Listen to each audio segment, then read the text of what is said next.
March 8th. We're here for our regular meeting. We're going to stand and let Brother Glenn lead us in prayer. We'll follow that with pledge.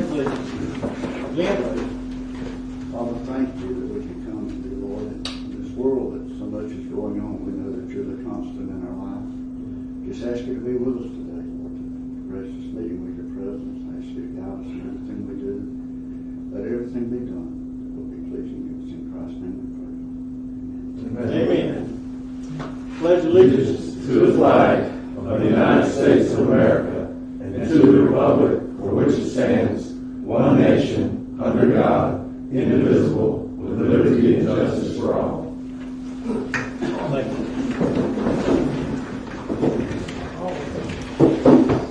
Stand call roll, please. Mayor Packey. Here. Mr. Pollak. Here. Mr. Smith. Here. Ms. Hall. Good morning, Mr. everyone. Key. Here. Just get here. Get here when you can. I'm here. That was a trick. It was a treat.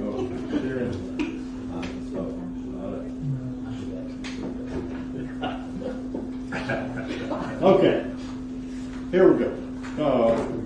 Got a good agenda today. So first is citizens' comments. I think I see everyone knows the protocol for that. If you have a citizen's comment, please come to the podium with your name, address. Yes, sir. Rock, come on. Rock Creek, Colorado Drive. I got a suggestion for you guys. I just got my water bill again, and I'm still reading the 2020 Mexico Beach water report. Maybe you could take the water bill, everybody in Mexico Beach has a water bill. You put in maybe, Doug does this great thing with the newsletter, and you see all these people asking, how's the pier coming? How's that coming? How's that coming? Hardly anybody watches this or listens to you guys. Maybe you should put something like that in the water bill. Well, maybe different. I think a lot of people watch this now. Okay. What are you saying? I'm No, a like little a confused. newsletter. You used to do that. 3 Yeah. years ago for the I market. thought had it was newsletter. updated. What are you saying is on the back of the water bill? Because I do mine electronic. Electronic water bill. Go to the bottom of it and hit the PDF. It opens up. It's the water report for what the water quantity is from 2020 still. All right. And We this can is fix that. 2022. We can fix that. Okay. Yeah, it'd be nice to have something like that in there. Or maybe put a link in to your code of ordinances, you know, and reminding people you There can you go. drive side Doug, by side. can we take care of that? Yeah, I've concentrated on the hard copy bill. I will look into that. I didn't know that was an option, so I'll work on it. We'll get, thank you. Thanks Thank for you. the, Good thanks job. for the heads up. Anyone else? Yes, sir. Hey there, good morning. Good morning. My name is Austin Clark, and my family recently purchased a townhome at 2501 Highway 98, Unit D. And I'm here representing them and other townhome members to raise concern about the proposed Parker Park entrance for the new subdivision development. Just the concern of increased traffic in that area. The townhome that we're in now is right across the street from Parker Park. So that development would obviously increase traffic coming in and out of our property. And just Parker Park itself, I haven't had the chance to visit the farmers market, but I am looking forward to it. And just hoping that this development won't mess up the park too much and still be a safe place for families to go out and enjoy it. I know my dad likes to walk our dog out there. So yeah, just asking to reconsider the Park entrance for the subdivision development. And thank you for your time. Appreciate it. Okay. Any other comments? Citizens' comments? I see you. Oh, okay. Hey. I do Rich Wolf, 232 Nanook. Thank you for your time. Just want to make a suggestion also. And the gentleman had a good lead in. Just want to talk a little bit about that, not so much that entrance as much as the entrances that we're proposing currently. Is there a way that we could look at some other places? I looked at a couple of maps myself, obviously, and I'd love to sit down with Doug and the city administrator or anybody else and talk to a little bit about it.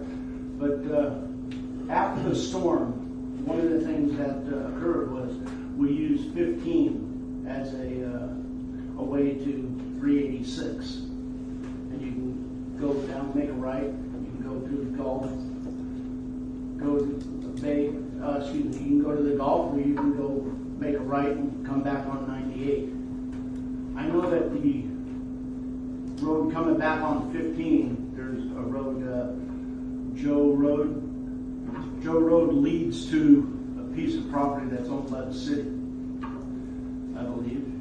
And that piece of property butts up right next to Sweetwater, I believe. And all of this would have to be checked out. Is there a way that we could access Joe Road through the city land and out of Sweetwater to come down to 386, keeping it off of 98, traffic off of 98 that's going into the Gulf County? But just something to look at. Something to look at, absolutely. I know that the city has that land, and that land's going to be developed, so you're going to be putting it in the streets anyway. Okay? Appreciate it. Thank you. Other citizens' comments? Yes, sir.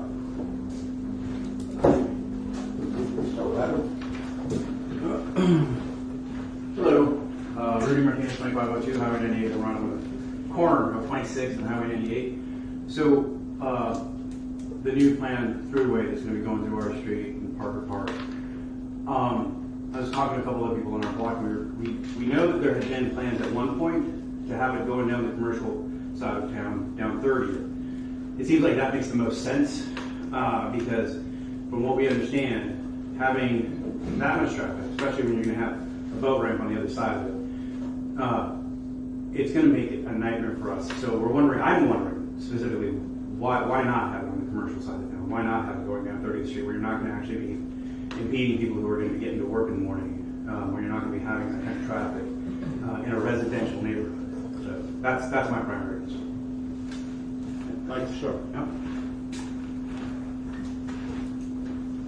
Citizens' comments? Okay. Moving to the consent agenda. First item on the consent, or the only item on the consent agenda, are the minutes from February 26th. Do I have a motion to approve the minutes by consent? Make a motion to approve consent agenda by consent. Second. We have a motion and a second. Any opposition? Motion passes 4. Okay. Moving to our regular agenda items. Department reports. Doug? The first one will be the Public Works report, would be Tommy Davis. I believe you have a paper in front of you that passed. Morning, Council. Good morning. For the meeting, I passed out a handout to everyone. I'm not going to go over all of these, I'm just going to touch on a few things. Right now, we are working on stormwater projects throughout the city, trying to ease up some of the blockages we have. That's an ongoing item. I also wanted to bring up the credit card machine for the boat ramp is on the way. We have that pad ready. Electricity's been installed this morning, so basically when it gets here, we're ready to put it in and get it hooked up, ready to go. We're back cutting grass throughout the city again. It's been warmed up. Sanitation report last month, for the month of February, we picked up 113,840 pounds of trash. And I do want to remind everyone that the city ordinance is that you have to have your garbage cans and your garbage can racks behind your house or on the side. We'd like to ask everyone to please give those back. We're going to be handing out some flyers here shortly. So basically we're going to start enforcing that. We've been kind of slack since the storm, but we want to get those cans put back behind the house or either on the side or outside. Other than that, basically Public Works is back to business as usual. Spring break starting. So I'm probably going to have sanitation start working some on the weekends again to get the beach cans. They were overflowing this past weekend, so that's a good sign. Getting people back in the city. So other than that, if anybody's got any questions, I'll be happy to answer those for you. Doing good. Are you ready for spring break? We ready? That's all I need. Yes, I sir. mean, I've checked the garbage cans for you and all that. Yes, sir. I think, I don't know if we time to put them back on, but we need to be ready to put them back on. We don't want them all over the ground. Yeah, we'll take care of that. And like I said, if any issues, anybody just give me a call. we'll handle it. Thank you, Tom. Thank you. Thank you, appreciate it. Mr. Glenn Davis, Utility Director.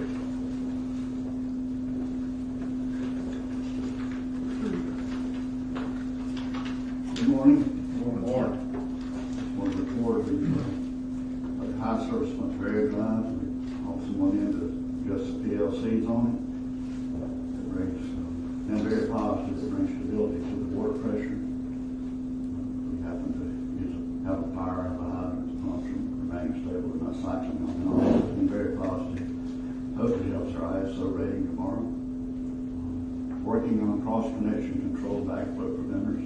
Staff been working hard to bring everyone up to speed. Also evaluating lift stations. Wondered any of you have a question for me? The rereads, is that normal, the 440? Not sure. We've had a glitch with our reader. I did want to make mention, the gentleman that spoke first mentioned about the water quality report. Consumer confidence report is, we're working on it now. We've got a meeting scheduled with DEP on the 28th of this month to go through it. And working together with them, we're sure it's right on the way to it out. Any questions? So we're actively, just to add on to that, Glenn, we're actively working towards our commercial properties and their backflow preventers. We have follow-up calls with DEP later this week. We've worked on a program to get these people in compliance. We'll be bringing back a plan for you guys in the near future, but I think it's down to the brass tacks and getting people in compliance. And several, we've made every phone call and knocking on doors and for the commercial businesses, so we're down to the nitty-gritty of getting the last ones of them done. But we're working very fastly through those per the DEP's request, so just to put that on your radar, they'll be back. Okay, thank you, Glenn.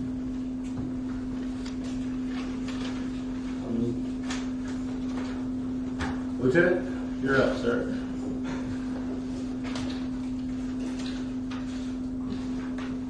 Morning, Council. Morning. They've got the summary for the month of February and everything for calls and service and everything, but call for service is 104, traffic stops made 31, mile patrol 82, 83, citations 2, warnings 27, arrest 1, and traffic accidents 2. So kind of a slow month and everything on the activity, but we're looking at picking up because the beaches are filling up, and last weekend was getting off the chain and everything. So it's going to pick up, but we're going to be on top of it and stay on top of it.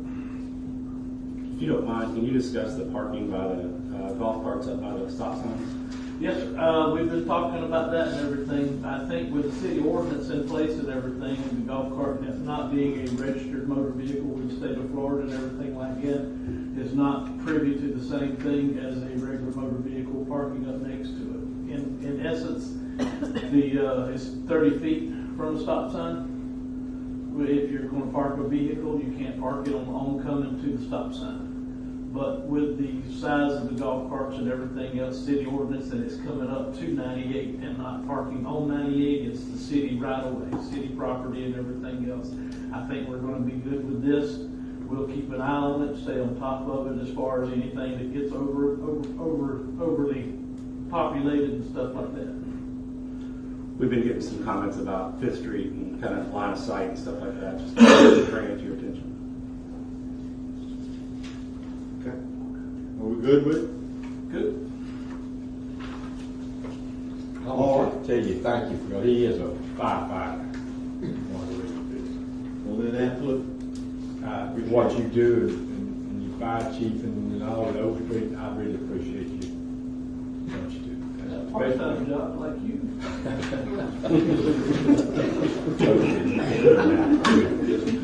Thank you, Marty. Thank you, Marty. If you don't mind, Mr. Mayor, I'd like to add Ryan from Atkins to follow up on a call we got yesterday from Okay. Yes. Two things actually I was going to follow up on, because I think I was on the original agenda. One, some good news over on 36th Street, that house, the demo we were doing over there. Physical work's done. Obviously, we still have some work that we have to do on the backside of getting the enforcement and all that kind of stuff. But I know that's one that's been a long time coming, so I was pretty happy that got done at the end of last week. The other item that Doug was referencing, we got a call yesterday from FEMA on the police fire station. Good call in my mind. They basically called us and said, hey, we want to retract our determination memo that we gave you guys to award only $3.3 million. We think we made some mistakes, and we're looking at benefit cost analysis and want to redo this project as a relocation to the new site. So all pretty new news as of yesterday.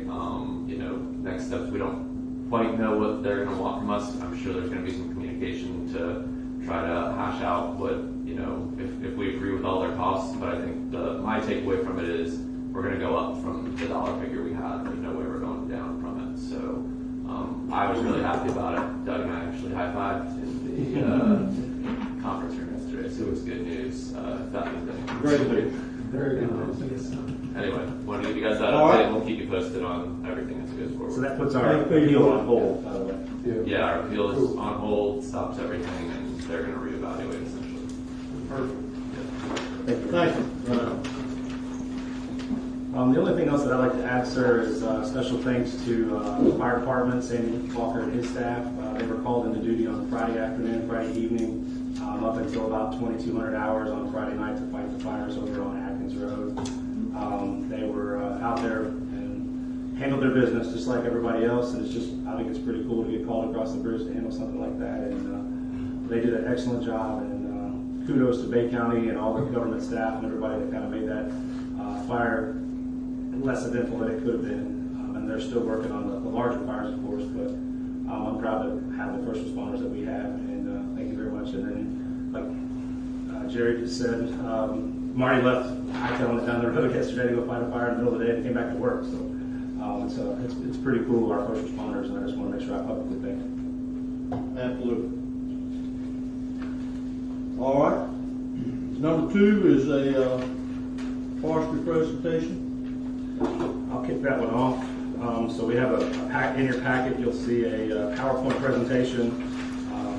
Tim Linderman's here.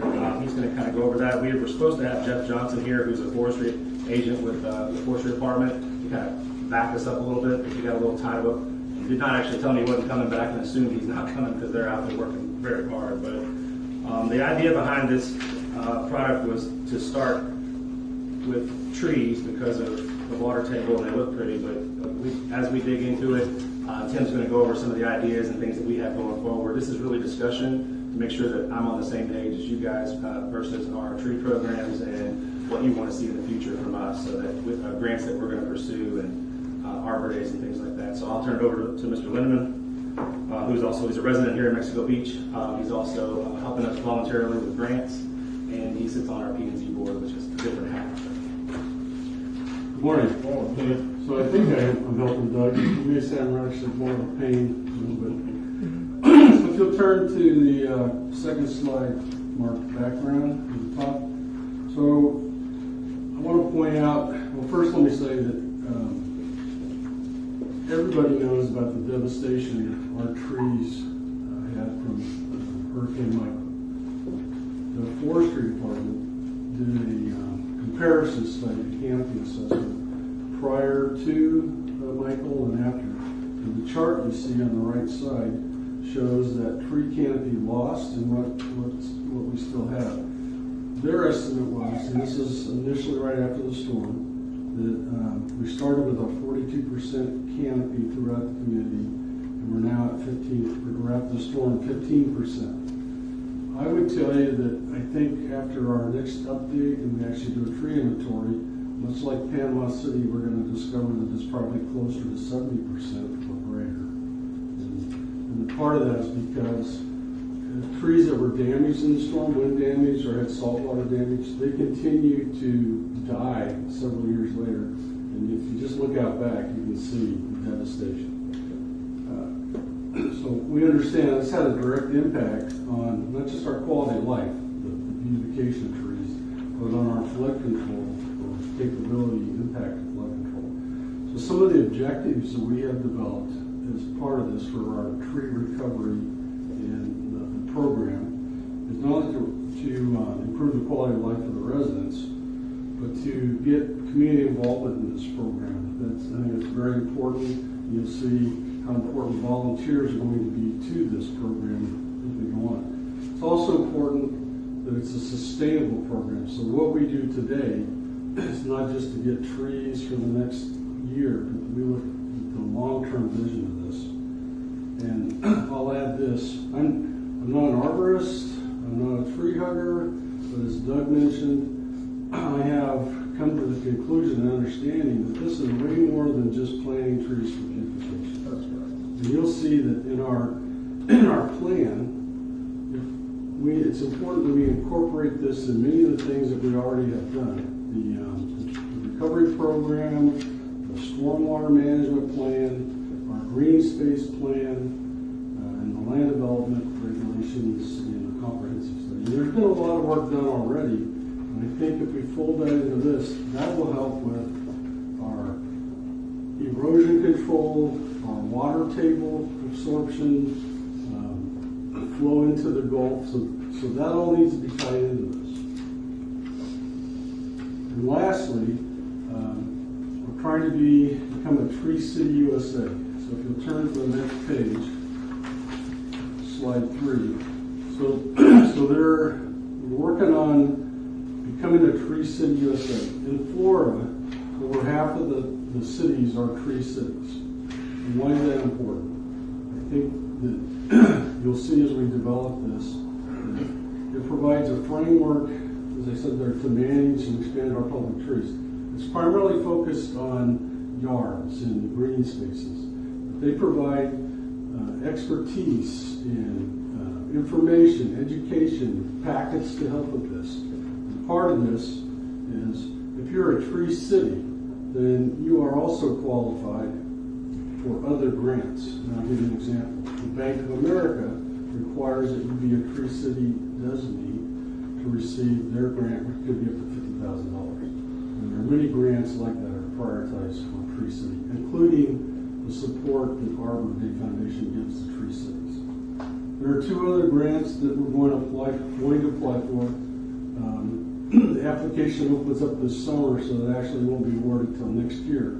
And that's the Florida Urban and Community Forestry Grant, which has a grant up to $30,000. And it's primarily, at least the portion we're going to apply for this year, maybe the next year, is focused on providing resources for tree planting. The next grant, the Coastal Partnership Initiative grant, again, it's $30,000 for tree planting. It could be up to $60,000 if we decide there's some construction, habitat development, or basic plant species we want to get rid of to look at. We'll turn to the next slide, the way ahead. So what we're looking at is putting trees in the ground. I mean, that's the big picture. And then being a tree city no later than January. So the application comes up, I believe, in November. We plan to apply earlier to try and get that. It would be nice to have it in time for the April 30th Arbor Day Foundation celebration, but I don't know if we'll make that. Also, we're working on getting expertise. So we know the right place to plant trees, the right trees to acquire. So that's where a lot of volunteers come in. Panama City uses an arborist that they've obtained through a grant process, so that's something we're looking at. Master gardeners in the community. Also, we're taking advantage of like the state forestry's expertise in this. The Bay County has expertise, local colleges and college volunteers. We're also working on the grants we talked about. Established a fundraiser that Doug and I are still looking at through the Arbor Day Foundation, where we're going to proceed with that. And there are other government programs that I think we can take advantage of that we haven't totally found yet. Community involvement. So the proposal is to develop a tree advisory board to the city to provide resident input and expertise on and protection of our trees in the community. And lastly, we're currently developing a 3-year plan and a 10-year plan. And 10 years because based on what discussion I had with the forestry department is the trees that we have in the wetlands take approximately 10 years to recover. That process is beginning now. A lot of the trees are rotting. You're starting to see the lower vegetation. We'll see scrub oaks and some of the fast-growing trees, and then eventually replaced by pine trees. And as I talked about before, I believe this needs to be a sustainable program. That's why we need to look at 20 years out what our vision is, so we don't lose track of where we want to be. Because this is not, we'll be able to do a lot in a few years. This needs to be a long-term. Trees take a long time to grow. So, subject to your questions, that's all I have. Just to add a little bit on that, so this, like he said, there's some things moving forward with the tree advisory board that just simply is a tree advisory board. They don't set policy or anything like that. We'll bring ideas back to you. There will be a proclamation that we'll probably start wanting to get forward to the council, as well as a tree ordinance, I believe, something of that nature to kind of enhance what we already have. I think we have to specifically label something differently for one of these grants, but our end goal is to establish and help lower the water table. Our goal is to replace the ones that we've lost and keeping our plan moving forward. Arbor Day is set up for the last Friday in April. That's right after Easter. Luckily, we do have a resident who's part of the Georgia Forestry Foundation. Tommy Davis and I met with him this past Friday, and he has pledged to donate money to buy trees. Anonymously, he's a local resident, but anonymously buy trees to give away for that Arbor Day celebration at the end of April, so that we can pass out trees to our residents for them to plant. And we would make sure that those are not protected trees or something they have a problem with, a cypress or something of that nature, but we'll see. But that's in the works, and it's actively on our minds. So I just want to make sure I brought it to your guys' attention. If you had any direction for Tim and I moving forward. A lot of discussions going on these days about the dead trees that are laying around and some of the dead trees that are in folks' yards that are undeveloped and things of that nature. So I did receive a couple strong emails about what we were planning on doing going forward. I was hoping to talk about that with the forestry department today, but I'm still working on a plan for that to bring back to you. But it is on our mind, and we're available for any questions, and I appreciate the opportunity to present this program to you guys today. Yeah, thank you much. Yeah, all of us, I think, is part of a discussion that somebody talks about once a week about how bare our city looks from the storm. And we're reminded when we drive to Panama City through Kendall, it's, how many people said, "Oh, there's water over there." There's no trees. It's something that should be on our mind. We need our trees, so thank you for your efforts. I think a lot of people are, they don't really understand the value of the tree for the stormwater. And, that's a major issue here is the stormwater, in my opinion. So what's happening is the groundwater is so high, you stay flooded for a long time. A large pine tree like we used to have takes about 150 gallons of water a day out of the ground. So is there any way that we can somehow let the residents know? There's a lot of people that have houses that are completed already that have no trees. I think the ordinance is they have to have a tree for every 50 foot. That's correct. And that's a good ordinance because of the benefit that a tree gives you, other than it has nothing to do with the aesthetics, although that's a vast improvement. It keeps this place cooler, it slows the wind down, it's all sorts of good reasons, but the primary reason is it sucks so much water out of the ground. And if we use the right kind of trees that really suck water, so I'm just asking and hoping that we will be able to somehow get to the citizens some sort of letter or something that says, you got to have trees, and here's why you need them and why we need them. Definitely want to get the program out. That's good. I appreciate that, sir. Thank you, Tim. Any questions about the tree report? Good presentation. Thank you. Thank you for working on it. All right, Doug, moving on, our number 3 is Resolution 2203. You can give us a little background here. Yes, sir. So this resolution is to rescind Resolution 2019-16. It's related to fines at the boat ramp. So there's other fines that are included on this. I attached the old ordinance, or excuse me, the old resolution that you can look at as well. The only major change has been added there in the bottom about where we rescind the resolution and adopt the setting forth code enforcement fine fee schedule, which is attached to Exhibit A. It's my recommendation to mirror the ordinance, what they have for a fine in Port St. Joe at their boat ramp, which is a $150 fine should you not pay for parking at the boat ramp that day. Currently, the fine is $25. We need to, I think, in my opinion, make that a little steeper since you've raised the price of the parking at the boat ramp.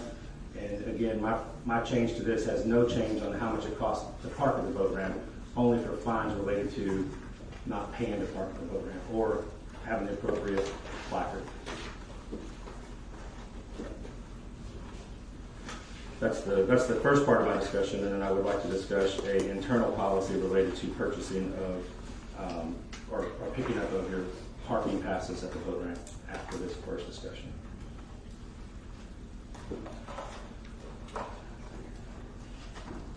So this is mirrored after the boat ramp violation fee in Port St. Joe. Is that what I heard you say? Yes, sir. They charge a $150 fine related to not paying for at the same credit card machine that we're installing. So they will have every capability to make that payment, and we will be enforcing that. But the sign, I think the sign is a little too large. The one in Port St. Joe kind of blocks the view of the entire Gulf. We're working on condensing that a little bit, but it'll definitely be clear that there is a fine for not paying for that. So that's my recommendation, is to mirror that policy.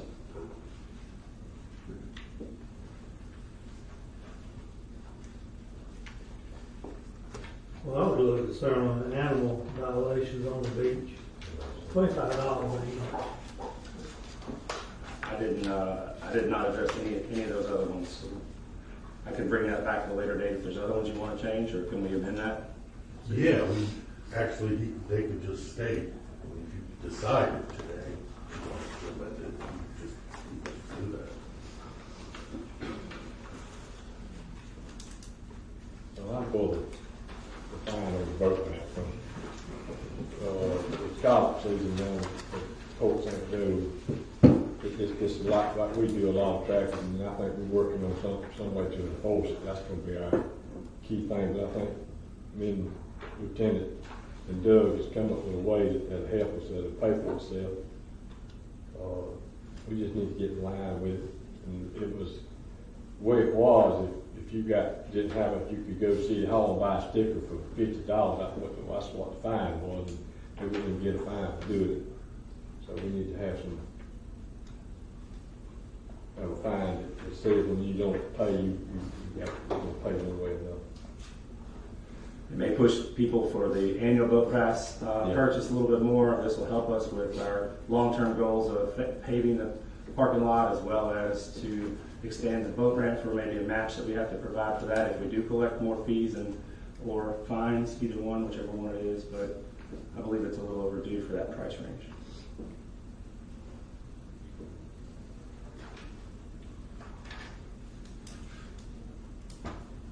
That seems awful steep.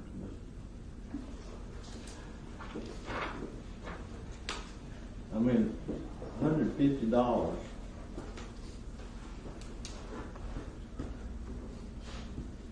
I think there should be a fine. Unfortunately, we're in that business. People don't do what they're supposed to do. I would more favor $100.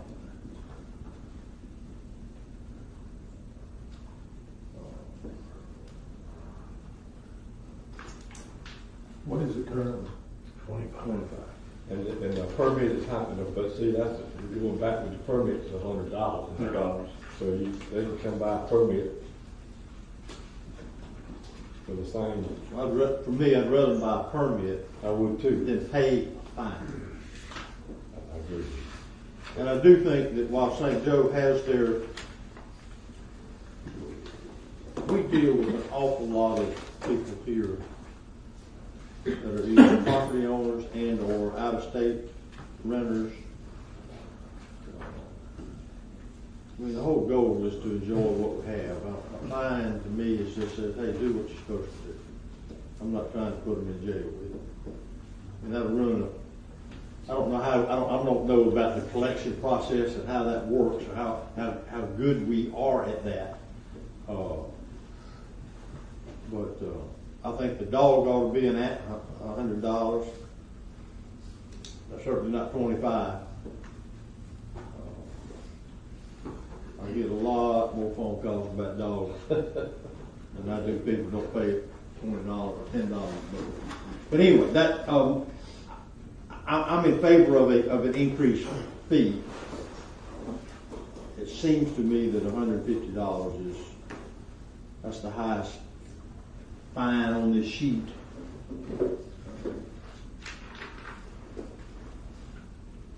But anyway, I think the animal ought to be $100 on the beach. I agree.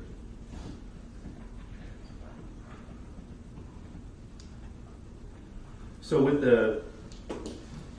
just for clarification, when you're talking about the cost of the fine of $100, so if I don't pay my $10 to park at the boat ramp and I get a ticket, I come down to City Hall to pay my $100 ticket, you're saying that I can buy an annual pass and not have to pay that $100 ticket? I Or pay didn't say both? that. I'm just asking. No.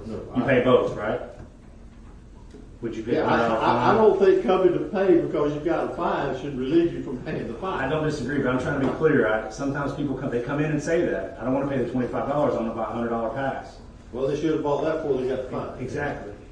I have to pay people to stand down there I to don't want to monitor do it. They have to, it costs to monitor it, so Yeah. I don't, do we do that? I mean, I don't know the actual in-store policy for fines. There wasn't one, there is now. Okay. And I'll go over that next, but I just need to be clear if you're thinking, I just want to make sure, so you're not. They come down, they're going to pay a $100 fine or $150, whatever you guys decide, and if they want to buy an annual pass, then another $100. We're not giving out a warning to them. I'm making sure, I just want to be clear, because I get that question every day. I don't think we should be. Not every day. I'm for the 150. I think it needs to be more than what you bypass on. That way they'll look at me and say, I don't buy this $100. I think The credit card machine. I don't want to run nobody off. I want everybody to come, but I believe when they see what it costs them to buy a pass for 100, if not, I'm gonna get fined 150. So I think I need to go buy the $100 pass.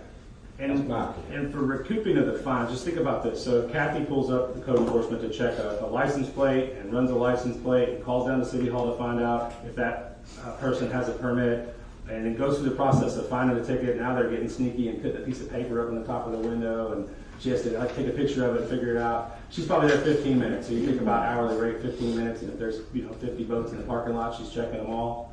We're not trying to recoup ourselves, but we're trying to make sure they pay the $10. In Port St. Joe, it's $20. Here, it's $10, which is perfectly fine. But if they're taking a gamble on not getting caught, and once out of 5 times they get caught, we missed out on the money.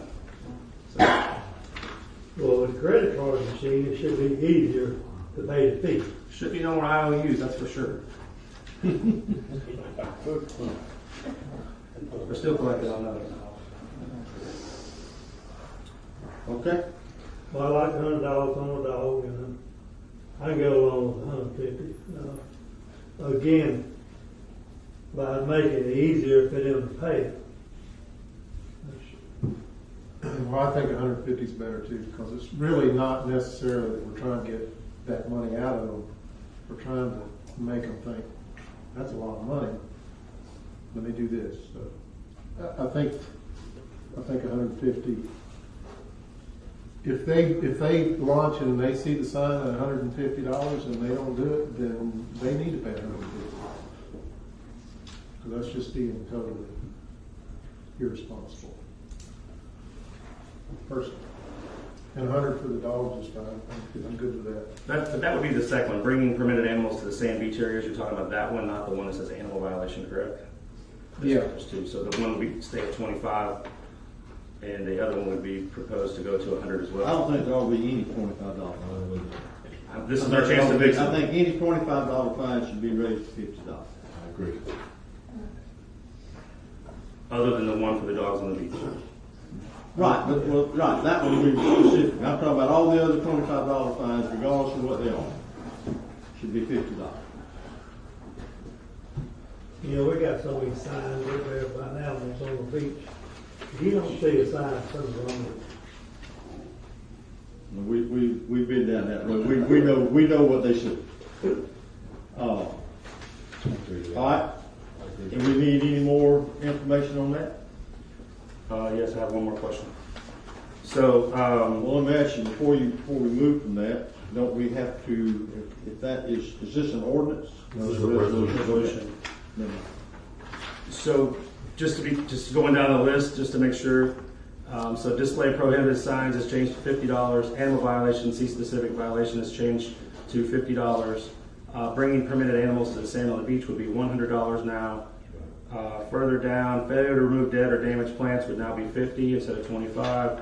Entertainment permit violation would be $50 instead of $25. Excessive noise ordinance would be $50 for the first offense. It would double at $100 for the second offense and $200 for the third offense. Same thing for construction noise, 10 p.m. to 6 a.m. It would go to $50 for the first offense, $100 for the second, and $200 for the third. Were all those in line with what you guys are proposing? And $150 for the boat ramp was what was proposed, or $100. You guys can do. Well, there's obviously support for 150, so no sense. So that's, oh yeah, what you just, based on the list that we have, that's.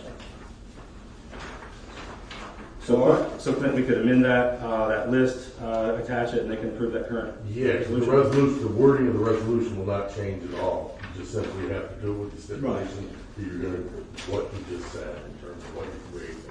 You read the resolution with the amendment.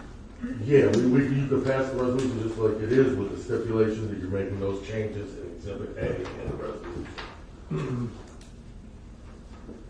But we still need to read it. Well, we need a motion to accept resolution 19. What is that number? With the stipulations that you just mentioned, the Doug with the change. Okay, so I make a motion, we approve resolution 22-03 with the changes that Doug enunciated. So, Have a motion and a second. Any questions? Call the roll, please. Mayor Kathy? Yes. Mr. Pollitt? yes. Mr. Smith? Yes. Mr. Key? Yes. Okay.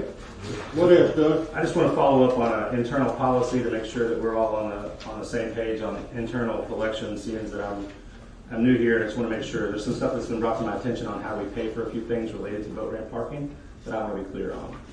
So we created an internal policy so that it's in writing based on fines. It's not just something Doug said or the mayor said or whoever. This is the rule that we have, and we'll be enforcing it.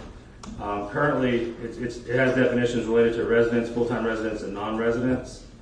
We've also added to our policy that we didn't have before, which is a hold harmless, which every applicant will fill out when they're getting their pass, their annual pass. So therefore, we won't be liable for anything that happens to their car while they're parked at the boat ramp, which is mostly understood, but now we have that on file related to their boat ramp policy. So we are going to require them, full-time residents show proof of residency, which we can do related to their sewer and water bills for a full-time resident.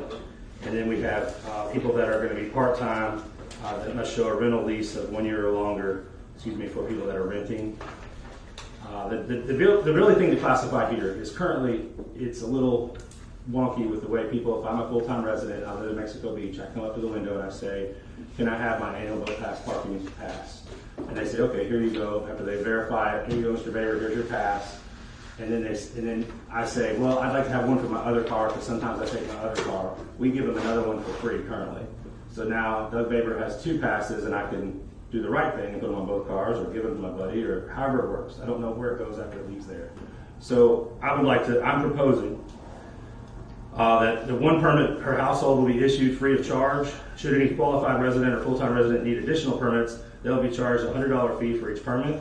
Non-resident applicants will continue to be charged $100 per permit. So if I'm a non-resident and I need 2 passes, I pay $100 per. So if I have 2 different trucks that I carry my boat in or however that works. But I just need to be clear that if it's your understanding that I live here in town, I have 3 cars, I can get 3 passes, then you tell me that.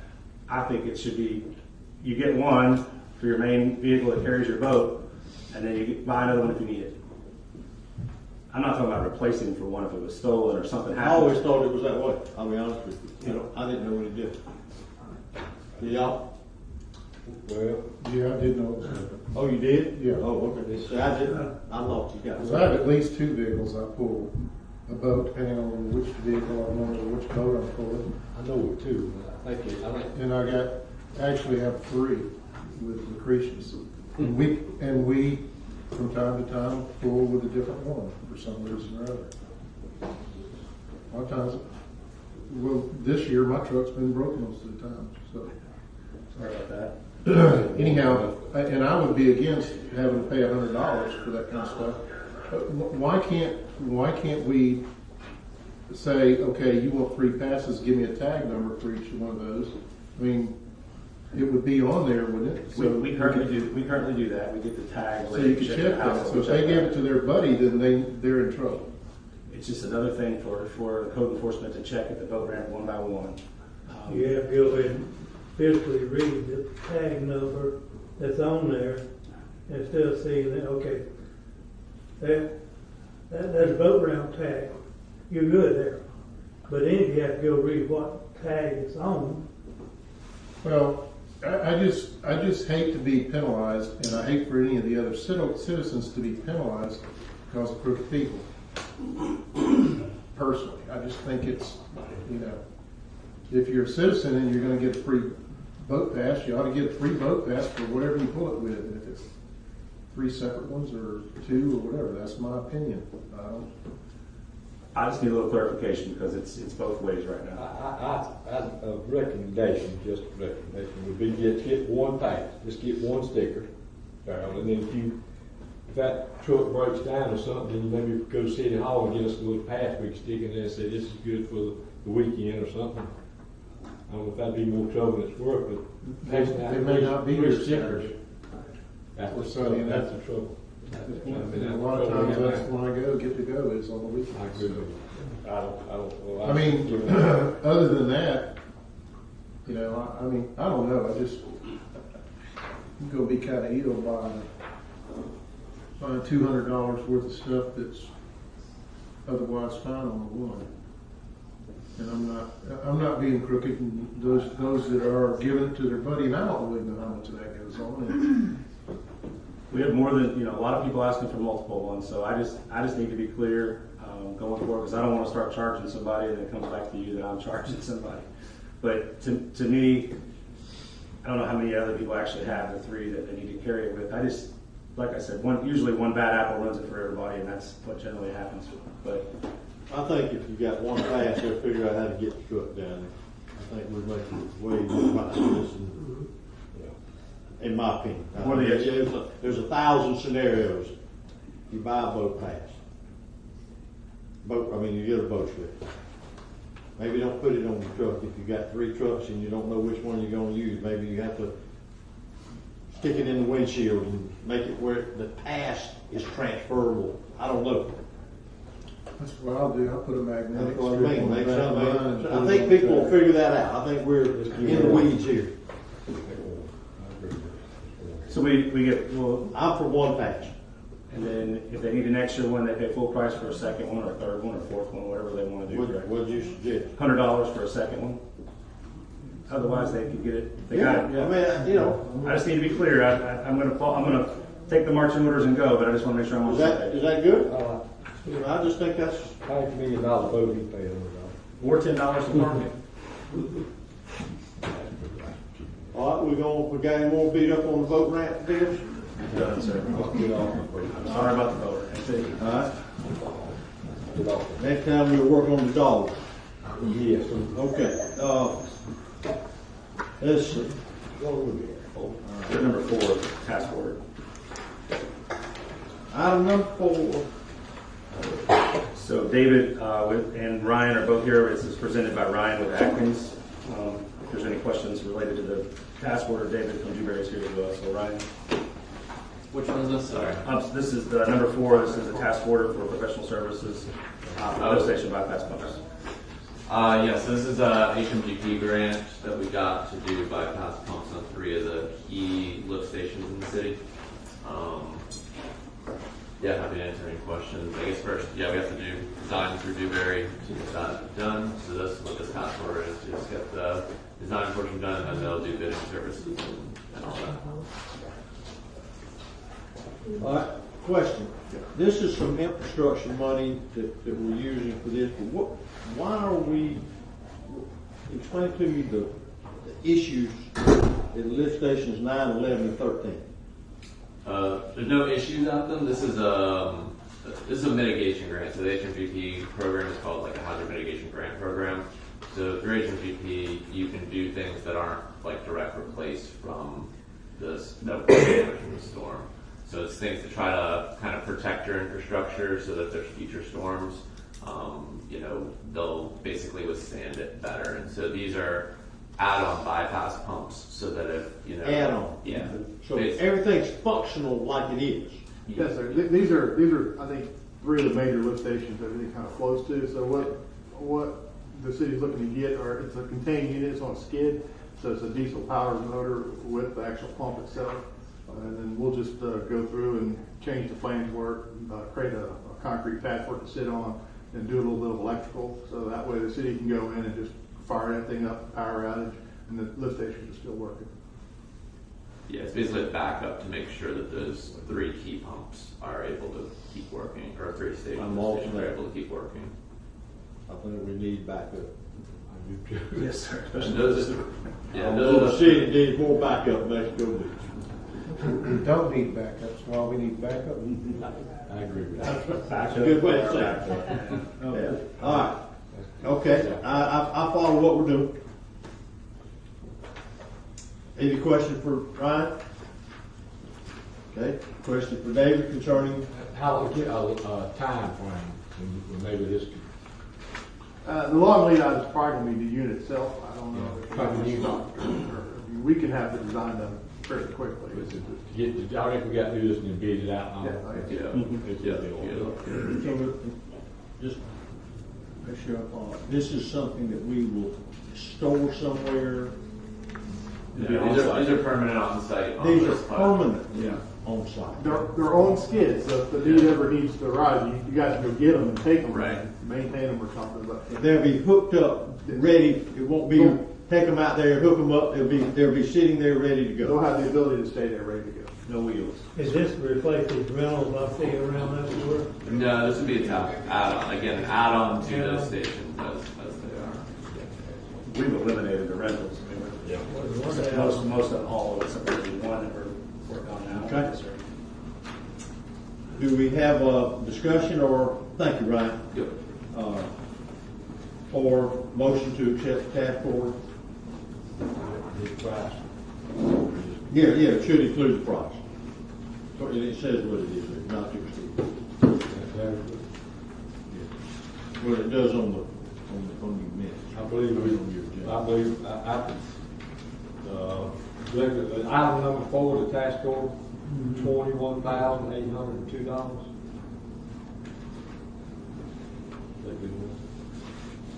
Yeah, you make a motion to accept. Okay, we have a motion to accept. Second. We have a second. Any questions? You can call the roll, please. Mayor Kathy? Yes. Mr. Pollitt? Yes. Mr. Smith? Yes. Mr. King? Yes. Okay. Number 5. I can take this one, sir. This is a mediated settlement agreement that the insurance company provided and handled the entire time related to a wrongful termination or a presumed wrongful termination for a former police officer back when the city had a police department. Mr. Bailey had requested the numbers of $175,000. It was mediated all the way down to $30,000. No, we do not pay any additional fees for attorneys. However, all this money does not come out of the city fund. It comes out of the insurance company. So not one penny comes from the city next year. There was no records were changed related to his termination. It was all that still remains.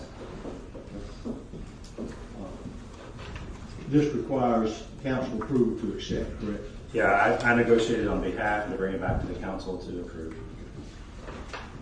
All right, do we have either a question, a comment, or a motion to accept the mediated settlement of $30,000?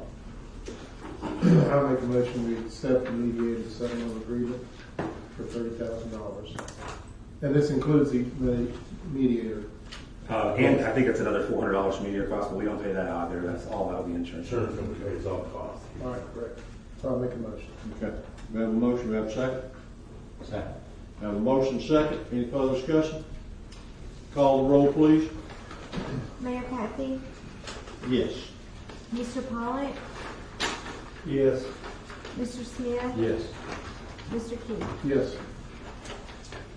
Okay.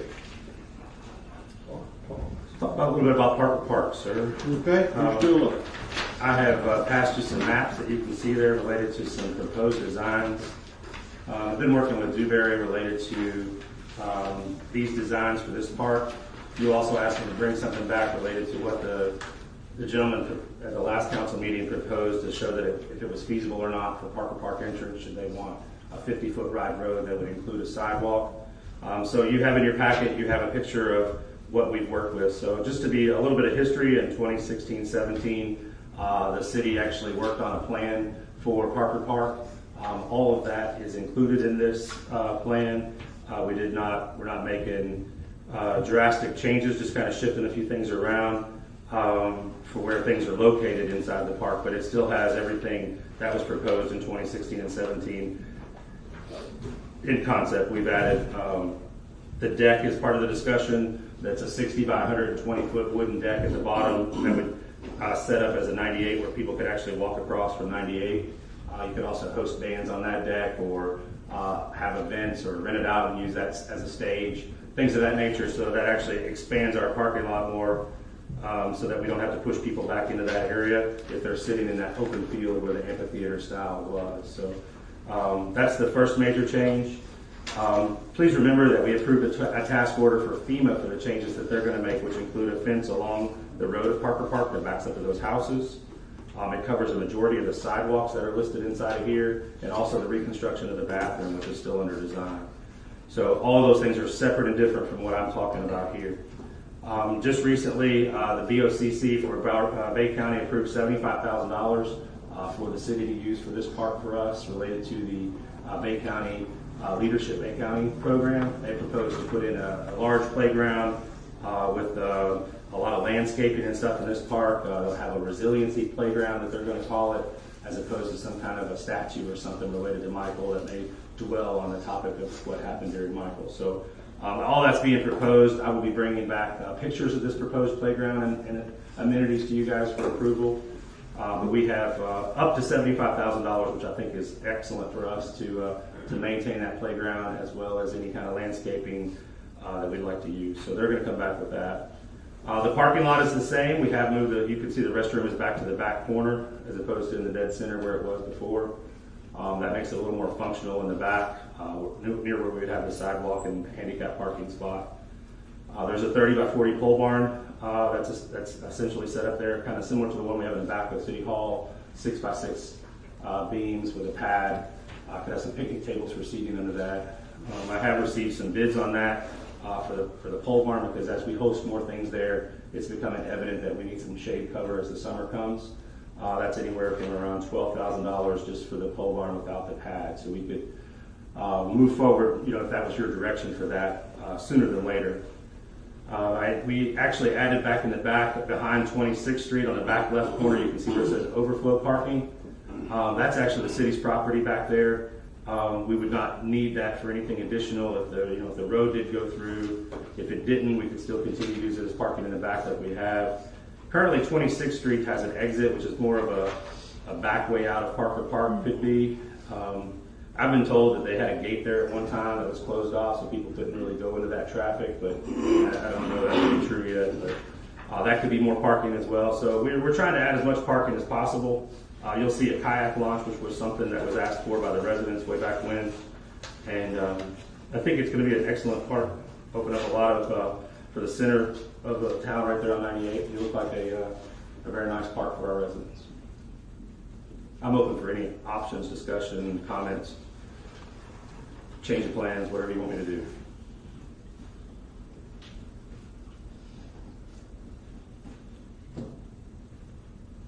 Where's the gazebo for the, and I see a 60 by 120 foot deck, That's over the waterway, yes, sir. but I don't see where, like an events stage. Well, that was replacing more of the amphitheater style. I mean, they would be able to present right there in front, and they could seat all the way around in front of it. You see around that sidewalk. That's a dry stormwater facility, so like we do now, people sit in there, blankets, tables. As long as it's not raining, it's a detention pond, not a retention pond. So the water would go out into the waterway through there. The only covered area currently is the pole barn, which is there next to those handicap spots in the middle, next to where the bathroom was. Well, I would like to see, when I think of an events park, now, I think of this more of as an events park than I do as a playground park. We have playground parks, but we don't have an events park. And I think of an events park as having a gazebo style covered area where a band sets up, or you go into this elevated and I don't think of it just doing that on a flat platform to walk across the water. So I added that in, that deck, because that was part of our discussion about if we can't fill it in, let's cover it up. So I just threw that design in there as just a starting point. I've received options for like a shell shape that would go over it, so you could be sitting almost like a seashell performing out to the folks. You could walk down both sides of it to access it. I think that we need to back it up as opposed to putting it in the middle of that area there where it had set in the past because of the parking lot. The playground was always part of the original design from 2016. All I did was flip-flop it. Originally, the amphitheater was in the back. So you would sit kind of where the old bathroom was and look out into the forest, into the amphitheater, and see all the dead trees in the back. So my recommendation was to flip the playground and the amphitheater so you could look to see the ocean the other way. Other than that, like I said, those two items were there. We're getting funding to pay for that playground if that's what you desire. Well, I think one thing that should happen from this is that we should branch outside of this table about who has input into what this park looks like. Okay? I think that this is the center of our city. And I think that if we should put this online, we should take it to CDC, we should take it to whoever, we should get as much input about what we expect this park to perform for the citizens of our city and the visitors of our city before we do anything. So, I don't know how much we need to sit up here but I think it needs to be vetted outside of these chairs. That's my suggestion. It's a very good start. The start is there. But no question, a good start. My only comment was, I did bring a copy of the 2016 if you'd like to take that with you, but I've seen it. I've got it. We did, yeah. I think everybody's seen it. I know. I understand that playground. That's what that circle was on the 2016. I understand. Okay. I just made a few comments and. Okay. Miss Kimberly's here, and I'm sure she's got some ideas, because she knows what needs to happen here. I'll be happy to offer input. Okay. Well, I think it ought to go. I think there ought to be have an opportunity to take some notes and look at instead of. I think everybody we need to somehow put it on the back of the water bill. You could have a public workshop. Yeah, we could do that. We could do that. Workshop would be. Certainly do that. Whatever works for outside of this table, I think has to be worked out. So why don't we look at that and look at a workshop that addresses needs for Parker Park. And in the meantime, any of you through watching or being here, or if you have a suggestion. Oh, absolutely. I can. That would be my suggestion for us as a council. I do have a quick question. Yeah. Are we reserving the 50 foot for the road? I just need to know what space we have to work. We don't know. Okay. We'll just leave that open. Well, that's something that's got to be decided. That was really why I brought it back rather quickly, because we're in the design phase for Parker Park related to the FEMA, which includes parking spots in that parking space area. Basically, we've shifted that over to allow for that room to come through so that we don't have to redo whatever we did. I understand. So I think we should move forward with shifting it that way a little bit, so that we keep that process going with the design. Well, why don't we do that? Well, we haven't had a public workshop over a project since FEMA, and we've had a lot of stuff going on. Mayor Kathy, may I suggest that we have that at night so a lot of people can. Oh yeah, absolutely. Thank you. Absolutely. And if we need two, we can do two. Let's just see what we get from our citizens about the input. Understood. So why don't you set up look at what works, and we need to get this out. Understood. Yeah, it hasn't gone anywhere. You just asked me to bring it back for your review. So that's what I'm talking about. Are we good with that? Is that good with everybody? All right, then we'll be standing by for a community workshop on Parker Park. Yes, sir. Is there money allocated to Parker Park from the city to put in any of this infrastructure? No. That's all I needed to know. There's impact fees versus if we could use impact fees for new park stuff if we wanted. Well, that's sort of a leading question. Okay. Yes, in some, but I mean limited. Nothing like what's on this paper. No, sir, I knew that. I knew in 2016 Well, there was. FEMA gave us. I mean, they replaced. We got pennies on the dollar in terms of what we would like. But didn't Bay County give us a $100,000 grant for the park that we did not use yet? This was before the hurricane. They gave $100,000 to the city for Parker Parks. Okay. Certainly not one to dispute that view. So I'm not. I don't know. If they did and they didn't give it to us, I bet you they have spent it since.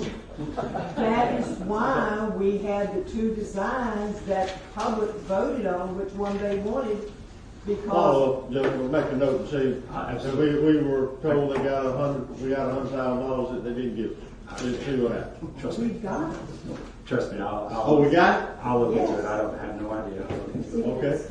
We got somebody saying that they gave it to us. I will verify. But I will work to set up a public workshop in the evening time in the very near future. Yeah. Funding, I think once we get a design that we can deal with the funding, maybe in phases, maybe in, a multitude of ways. We don't want to do, for me, and I think for everyone, the design of this park is critical so that we don't get halfway through and say, well, I wish we'd have done this. We've got practice at that, okay? So let's don't do that. Okay. All right. Anything else on Parker Park? No, sir. Thank you. You're gonna get back with an announcement on the workshop. Yes, sir. There's one more thing on it. I mean, if we honestly believe that's the heart of this city, and it's going to be the heart of this city, we ought to really take a hard look at it if we're going to want it to be an entrance and exit for a subdivision also. Well, I think that's what we said. Okay, I think that's what we said.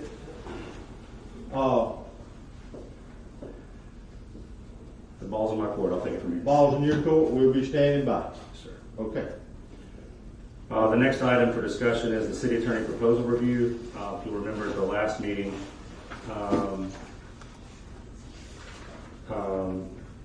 We discussed adding a candidate, which we did. I attached that to the spreadsheet for your review along with the applications. Please, one of the applicants is here at the table, which is our current city attorney. So he's told me he has thick skin. If you have thoughts about him, you can take it. But I did not rank these in any order. I did pass this along as an observance of each one of the applications based on what they presented to us. I am able to answer any questions about several of them. I do want to point out that number 2, which is Warner Alarm Firm, or not number 2, the second one down, Warner Alarm Firm, is $3,500 for up to 20 hours. I think we burn through 20 hours a week easy, so please remember that. The Hand Arundel was the one that we had prior to this, and their rating, their price is way more than what we're currently paying, and some of the other residents or the other applicants. There's the next one, which is the 4th one down, is based out of Tallahassee, which requires quite a bit of travel if they had to be here for certain things. So those are some of my overall initial things. I'm open for questions, but the floor is yours, sir. Okay. Yeah, we put out the RFQ, RFP, and we got the 5 applicants, and we have had their resumes, and they are all well written and all well versed in doing what we need done. So I'll start just because somebody has to start. I reviewed them, read them, and I am suggesting, from my suggestion is Berg and Wynn is my number 1 choice. And I did that not only by money, they're all competent in terms of what they do. I did that because I like that they have a firm. I like that there was additional backup people available that still worked under the $5,000 a month. And it just gave us, I felt like, a better choice in representing our city moving forward. It's always difficult when you have one of the applicants who is sitting at the table, and I have nothing against anyone on this list. I'm looking at what I think, for me, what stood out was their ability, I just thought they offered us what we needed down the road.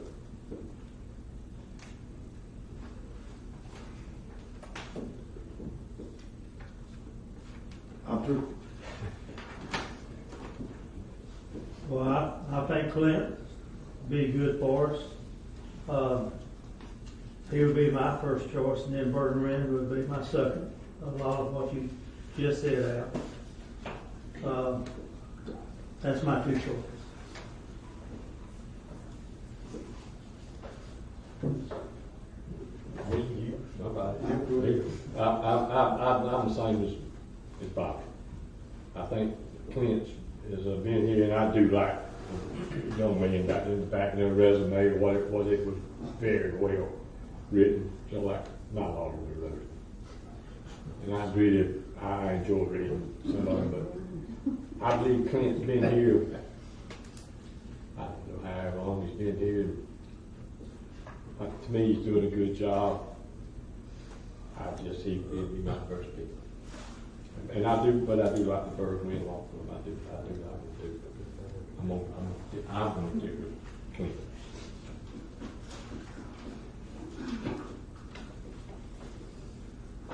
I agree with those guys. I think I like Clint. I like his manner. We're a small town, country people, and mostly I like Clint. I think Clint's a good match for us personality-wise, and so I would vote for Clint first. Okay. Then, let's see. This is for a selection of our city attorney. In fact, we put out the RFP, so then that we should officially make a motion and a vote to accept whoever is going to get recommended. I make a motion with accept Clint. Okay, for our city attorney. Second. We have a motion and a second. Any further comments or questions? Mayor Cathy, as a member, as a representative of the property owner and also an applicant, am I allowed to speak, or would that be No, out of sir. line? No, sir. Thank you, Mayor. There's a motion and a second on the floor. Any other comment from the table? Call the roll, please. Mayor Kathy, Yes. Mr. Pollock, Yes. Mr. Smith, Yes. Mr. Keith. Yes. Well, Thank you. Okay, Clint. Look forward to it. All right, let's see.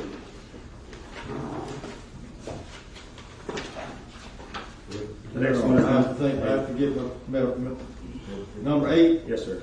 Number 8, discussion, setback waiver. Okay? The next item is related to the setback waiver that we had in effect shortly after the storm. This is purely for discussion.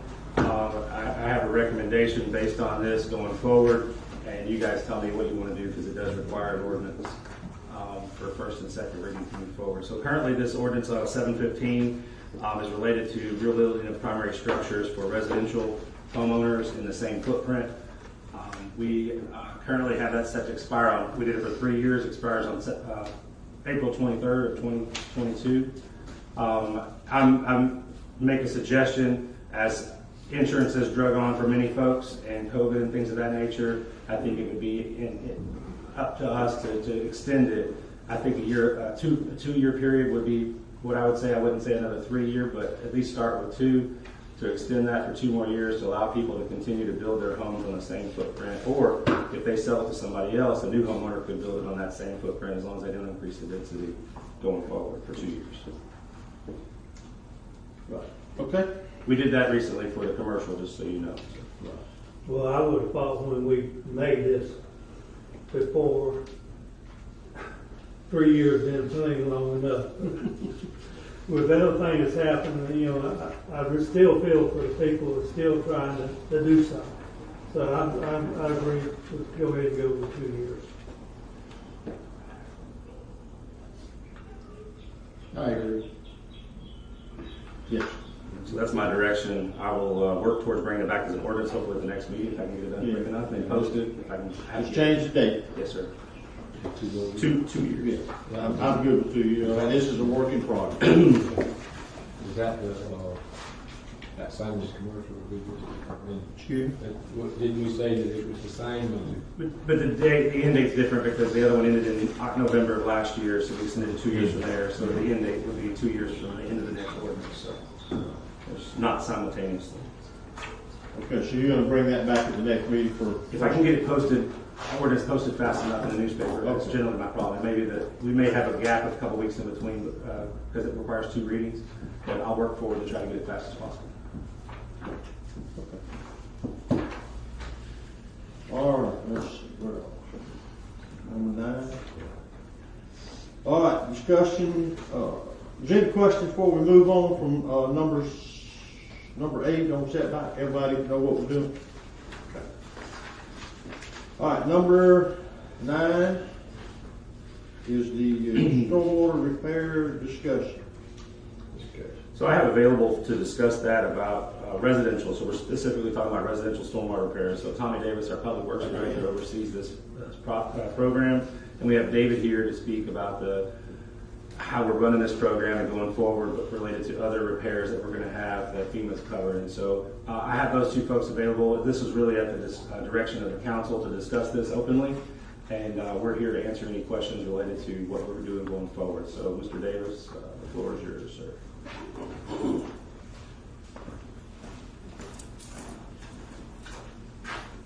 Good morning again, council.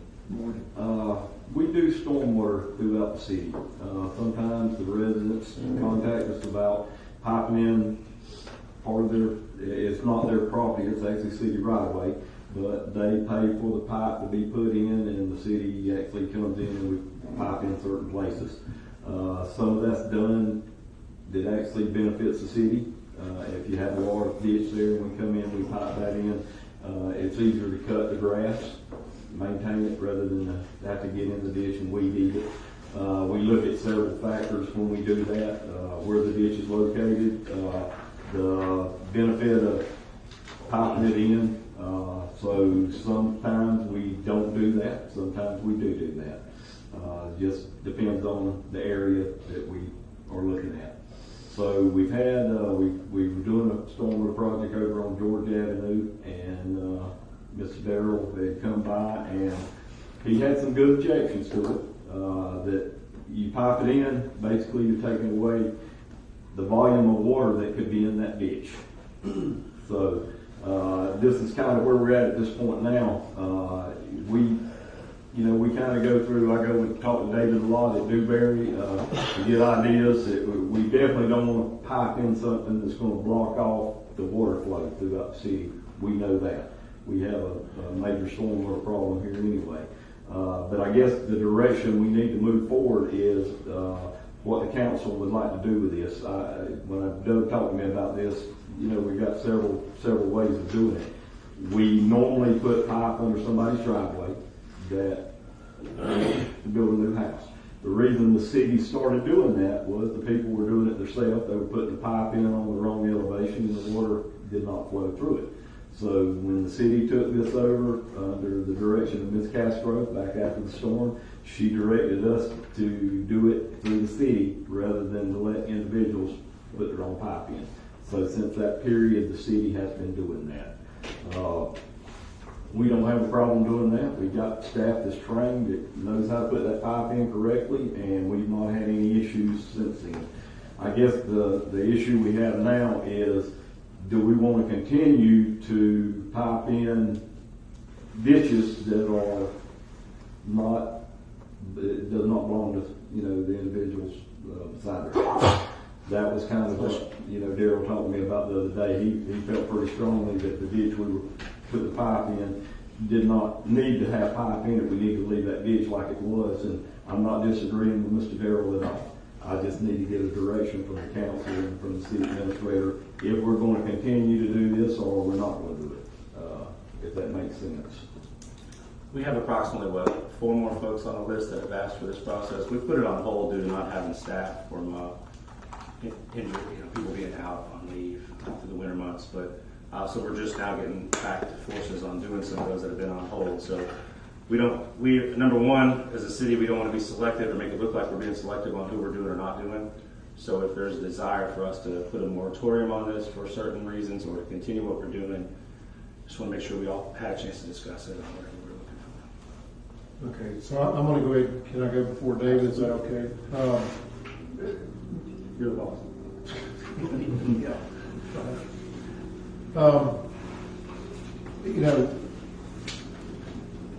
There's a lot of volume in a ditch of water. If you take a 12-inch pipe and you close that ditch, you're limiting that amount of water.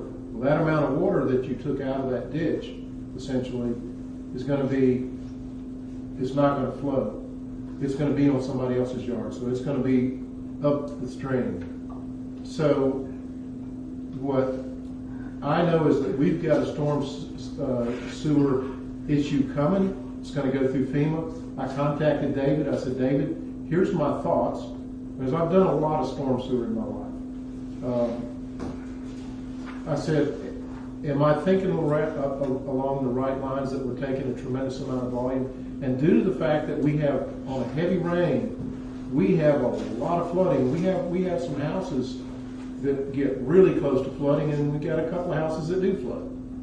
So I think that a moratorium on allowing any more pipes to be put in until we get a plan that knows exactly what we've got and how, because Tommy goes out there and Tommy puts in a 12-inch. It may need an 18. It could use a 24. And so, I'm not against putting pipes in people's yards in the right of way,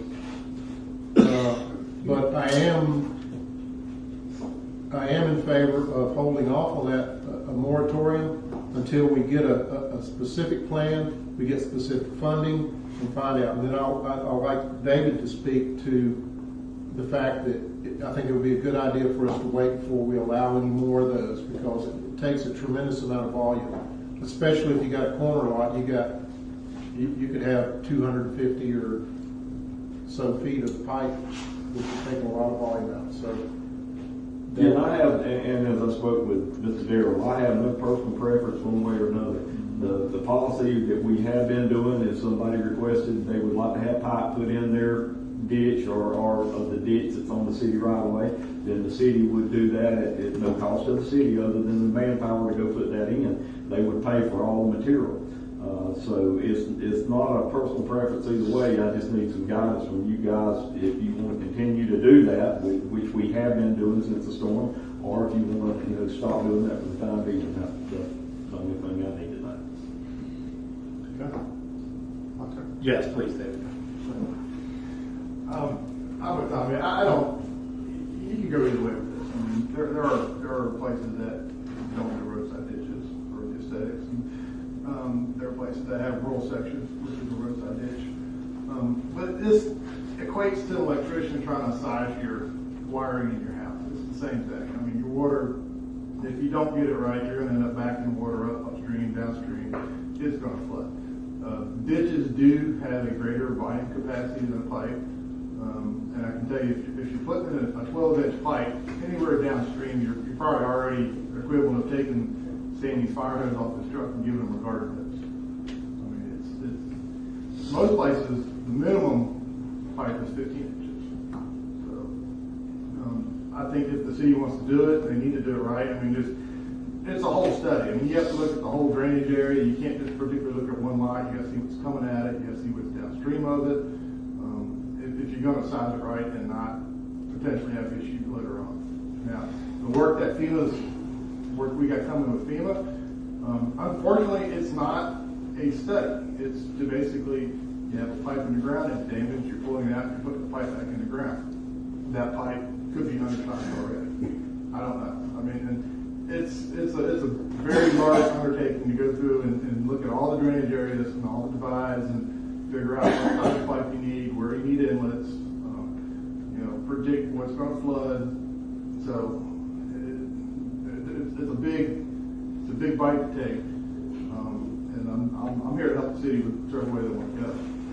So I do recommend, I mean, until we can figure out a better approach than just I got a pipe, let's stick it in the ground. I think you really, the city should hold off, because you might just be making the situation worse. So, when FEMA gives us that money, is that money is allocated, put it back like it is? It would be easier for us to, if it's got a 12-inch pipe, for us to say, well, we'll pay the extra, or the homeowner can pay the extra to get an 18-inch pipe. It's not that much money difference, and then we could put an 18 in. And that's the simple part of it. The hard part of it is deciding, is it an 18? Is it a 24? Is it a 36? Yeah. And so our stormwater plan that we've got now, that's on the plan now, we don't really have, do we actually even have one? We have, there was a study done before 2017 that just kind of has the broad strokes, looks at the overall city and the major divides. It does not look at it from a road-to-road view, so no. Yeah, okay. All right. Yeah, and some of it we talked about, when you say pipe size, if you're starting up on the high end and you're trying to run it, just say Georgia Avenue to Florida Avenue. We're on the high end of town, you couldn't put in a 16 or an 18-inch pipe. We had the same problem there with Mr. Field house is. It floated up out of the ground. We couldn't get it deep enough and put enough cover on it. By the time we put a 16-inch pipe in front of his house, it would be 10 foot deep by the time it got to Florida Avenue. So we gauge it by where we start with the pipe and where we got in with the pipe, if that makes sense. So some of the places really don't need pipe, it just needs swales. And you know what I'm talking about, Mr. Darrell, over where we are now.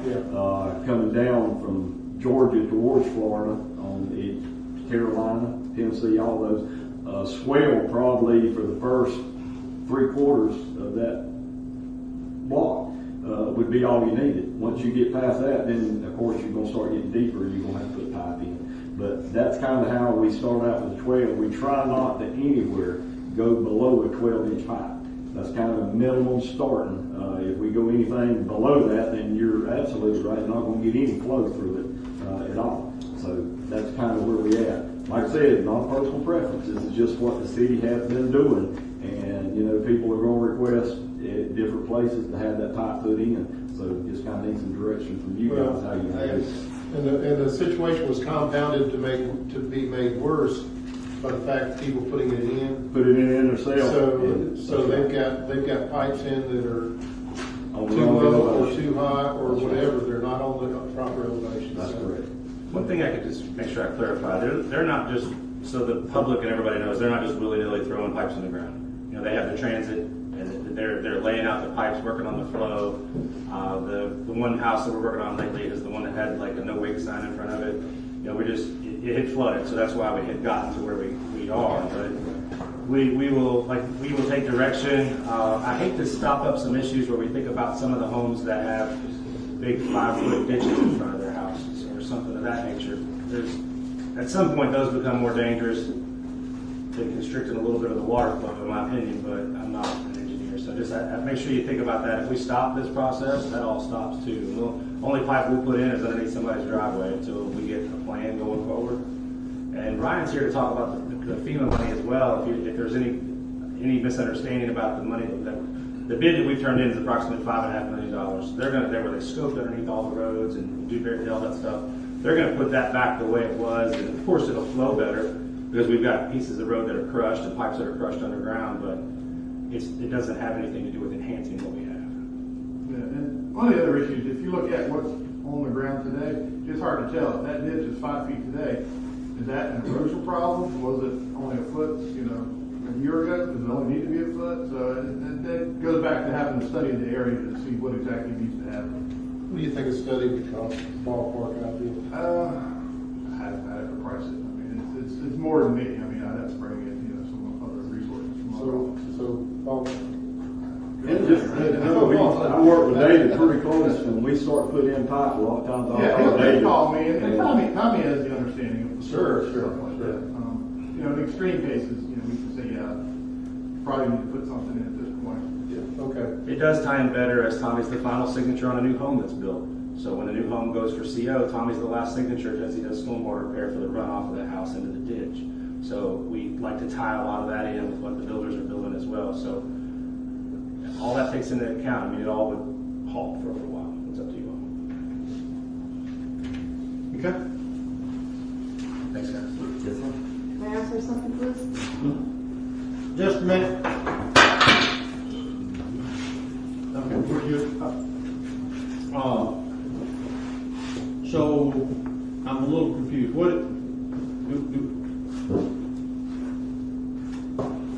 What is are we discussing it? Are we asking for some action? What are we doing?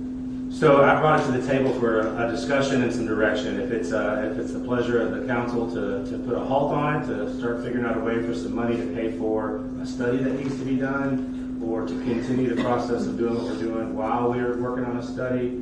I don't know how long or how far we kick the can down the road off the top of my head if we start working on a study. So number one, we have to find the money to pay for it. It could be something that's an enhancement that possibly has some impact fees that could help with paying for that. But that's the direction. Currently, we're continuing to put in pipe, and it's mostly the 12-inch pipe, if I'm correct. If we needed to up that, we can. If we're looking for real recommendation from you guys, and it was the council that Mr. Key had requested to discuss this openly, and that's where we are. All right. Yes, ma'am. What you got? Sorry about that. Lisa Logan, Maryland. What y'all are not considering, in addition to all of this, and it has directly to do with the ditches, you all know where I live, so I'll use my block of Maryland as an example.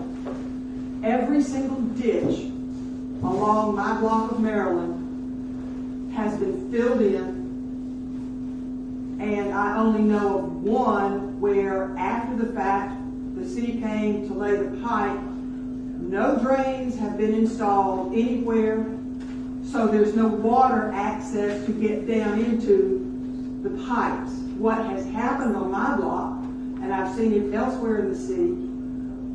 After the storm, when people came in to tear down the houses and grade the lots in order to sell them or rebuild, the guys who came in to grade the lots just covered the ditches at the front. Just filled them all in. So, in 20 years of living there, I have more water on my lot today when it rains in a medium storm than I ever have. The water comes all the way up to my pad, to the boundaries of my house, because all of the ditches have been filled in and there's no place for the water to drain into them. So you need to address the problem of people illegally grading the lots and covering up what's left of our ditches. And there are no grates, so no water can get down into the ground. So it's not just people doing it at the driveways, because my block of Maryland had ditches on every single block. We don't have a single ditch now. And that water's all up in our yards. So this is not just putting in a pipe for a driveway. We need to consider all of this. We need our ditches back. That's what we need.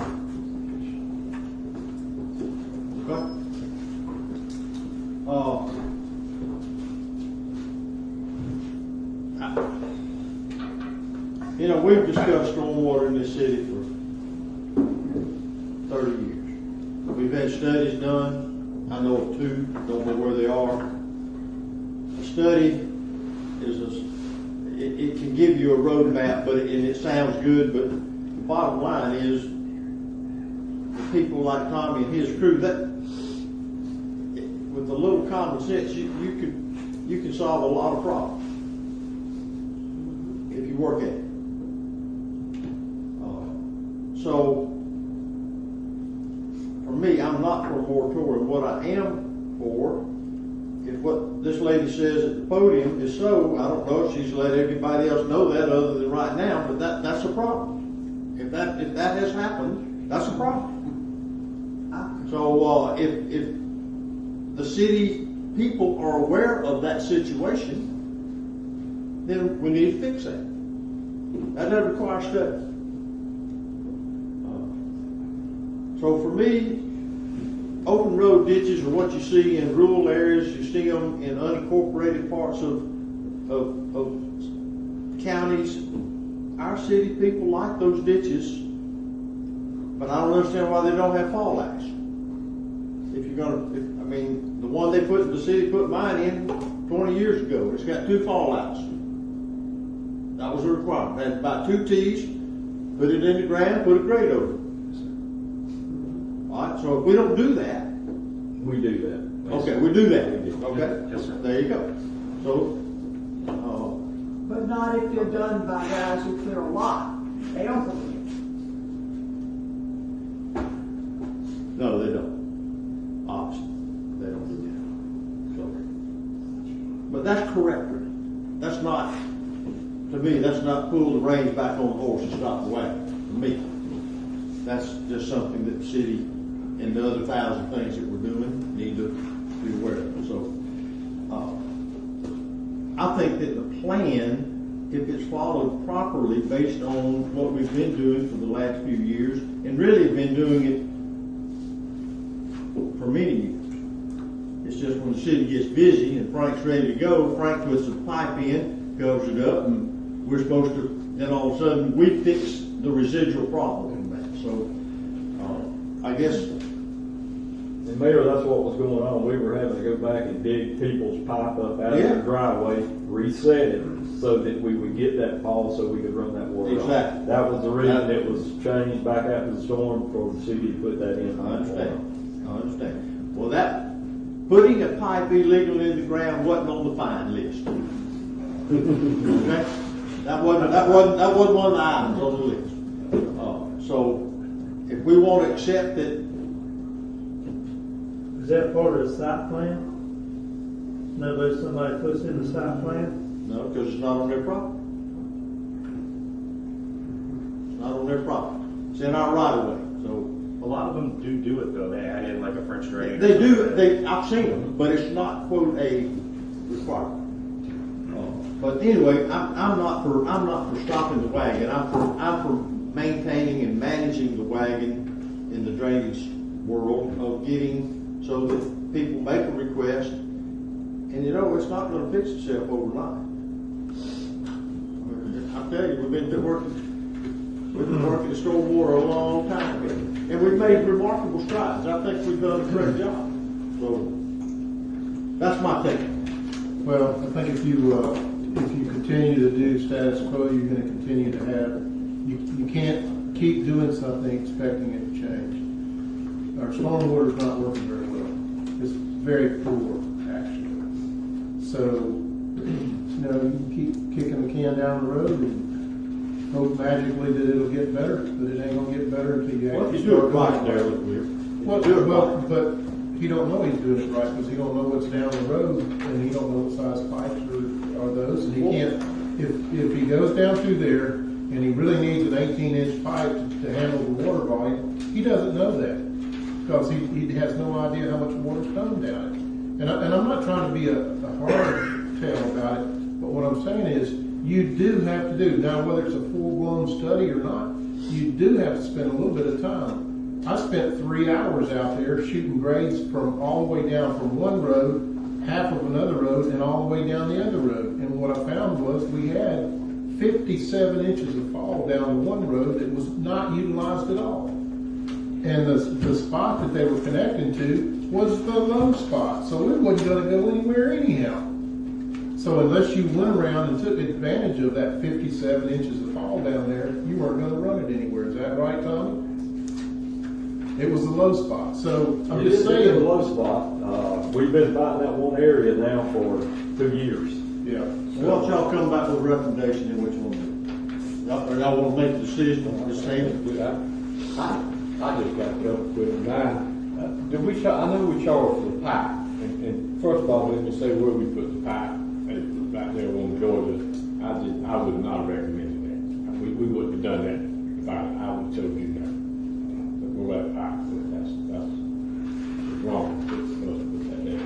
So do we charge for the dirt too, Tom? Because I know Mandy. What we do, Gary, is we charge for all the material. Right now, we have a surplus of dirt. Normally, they would pay for the dirt to put in there also. The only thing the city does is we put it in and we maintain it once it's put in. They pay for all the material. Whatever the material cost is, they pay for it. The city just puts it in and we maintain it. And you say that we have a surplus of dirt, meaning we've got a lot of dirt. We still have to haul it. I think we do need to compensate us for wearing our back and look down and deliver. That's the only thing. And I think if that's the direction the city wants to go, then we can do that. And I think the size of the pipe, I'm like there, I think we need, when you bring back your recommendation, I think we are going the wrong way with 12 inch pipe. Let's come back and recommend. Well, I agree. Just in-house, between Doug, between Tommy, between David Gibson, maybe we just need a new policy. And whatever that is, whatever y'all run into out there in the field, we're not out. I don't walk around measuring pipes. Don't think any of us do that. So give us something. Doug, you good? I understand. Is the council good with waiting to see what we come back with a recommendation? And if it's don't do it, then tell us that. Okay. We good? Yes, sir. Okay. Where am I? 10? Okay, yeah, I am. All right. I'll be short with this. Back in the city council's compensation is $400 a month for a council member, $800 a month for the mayor. Those numbers were put in place in 2005 by then Chuck Reisinger, who was mayor. 17 years later, they remain the same today that they did in 2005.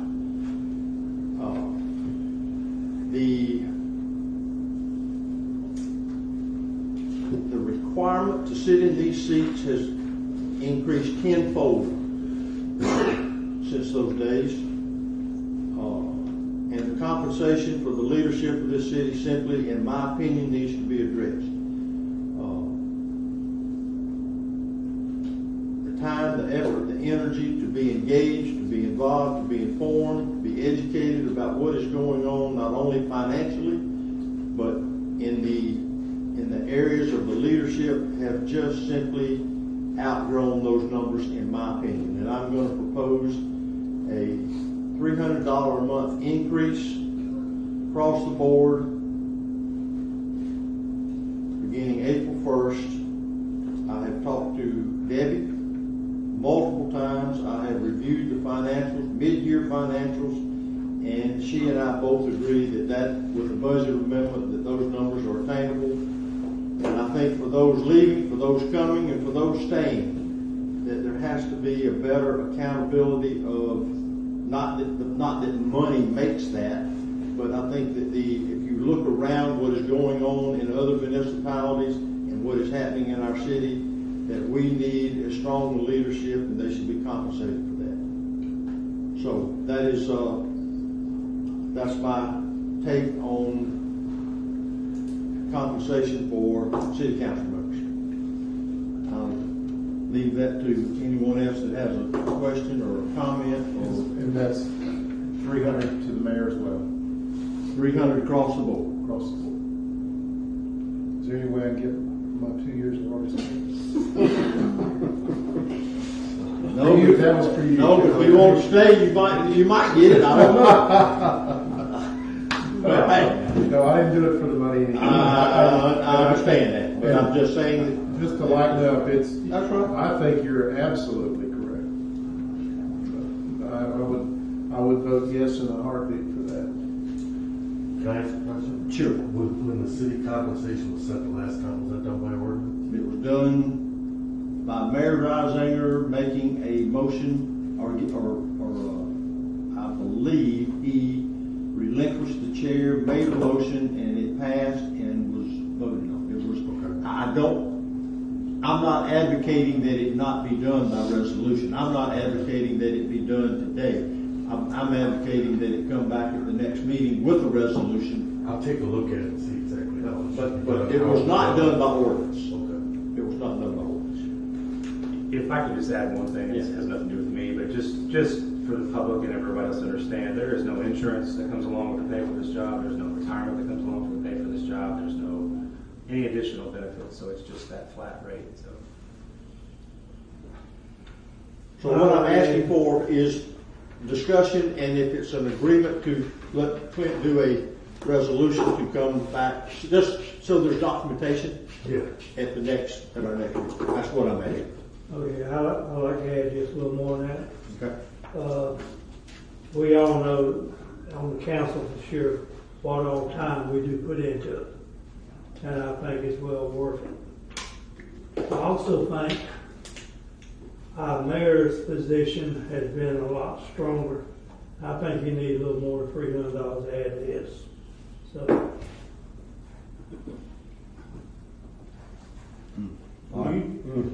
What you said? I just said. I'm not brown nosed. but I see what all has been done, especially over these past couple of years, in dealing with the FEMA bit, with the city that has problems, and deserves more. So. Well, this chair does come, and let me just sort of back up to 05. The charter of this city recognizes the type of government we have. We are a mayor-council form of government. We are not a manager-council form of government. Now, I know that we have issued ordinances or passed ordinances that give responsibility and authority to an administrator. But if you read the charter, it is the mayor is the CEO, mayor is the CFO of the city. An ordinance is nothing more than something that these 5 seats could change in 2 readings. The charter can't be changed that way. It has to be changed by referendum vote. So back in 05, the rationale was for in the mayor's seat that because of the responsibilities delegated by the charter, and I took the oath of office to run for mayor and be involved in the mayor, and I hold that responsibility. I make that part of what I do. So that's why there was a discrepancy in the council mayor compensation. That's what started that whole thing, was the following what the charter says the responsibilities of the mayor is. So, and remember, this, yes, I'm sitting in it, but there, you know, I think for me, I was comfortable that I think that this council and those coming, if you do what is required to do, that is a modest compensation. Is there any objection to a resolution adopting that? No? Zero. Okay. Clint, could you prepare that for us for the next meeting? Absolutely, man. Okay. Any comments? Yeah, Rob, what you got? Just want to say I've been coming to your council meetings before our hurricane and after the hurricane. And being a citizen here and being involved with what you guys do, it turned to hell after the hurricane. I mean, what the people at the table have done since the hurricane is amazing, especially right after the hurricane. I don't know how everything got kept up with. For the compensation issue, there's no problem whatsoever. It's well deserved. Jerry wants an extra boat house. That's all he wants for his compensation. Don't get her started. She sat there quietly all day. Don't do it. Okay. I'll actually do it. Okay. Just say hello. Yes, you move on. Okay. Doug, I think you're up. I've lost, yeah. 11. Number 11 project list. Last one. Yes, sir. All right. If I go too fast, please slow me down. The credit card machine, great news. It was mentioned earlier. It's en route, tracking number to be delivered on March the 10th this week. And we're all scheduled for training and install the week of March 21st. So that should be up and running very shortly. The bathrooms at 8th Street, they're still in the design phase. We're waiting on those due back on March 15th, so we should have those shortly. So remember, that's the bathrooms at 8th Street, Under the Palms, and Parker Park, all combined together for those three. But we should have those back on the 15th. 15th Street bid repairs, the bids were received last week, and we're working on awarding that bid at the next agenda that's actually under review based on some of the items that had bid out inside that. We received one single bid, so we're looking at that and we'll bring that back for your review and approval.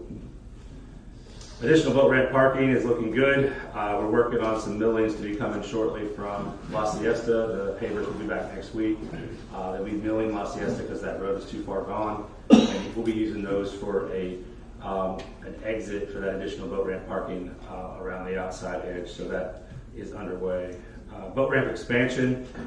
So we have successfully done our submission, thanks to David and his team, on March the 7th, finalizing phase 1 for the FVIP program.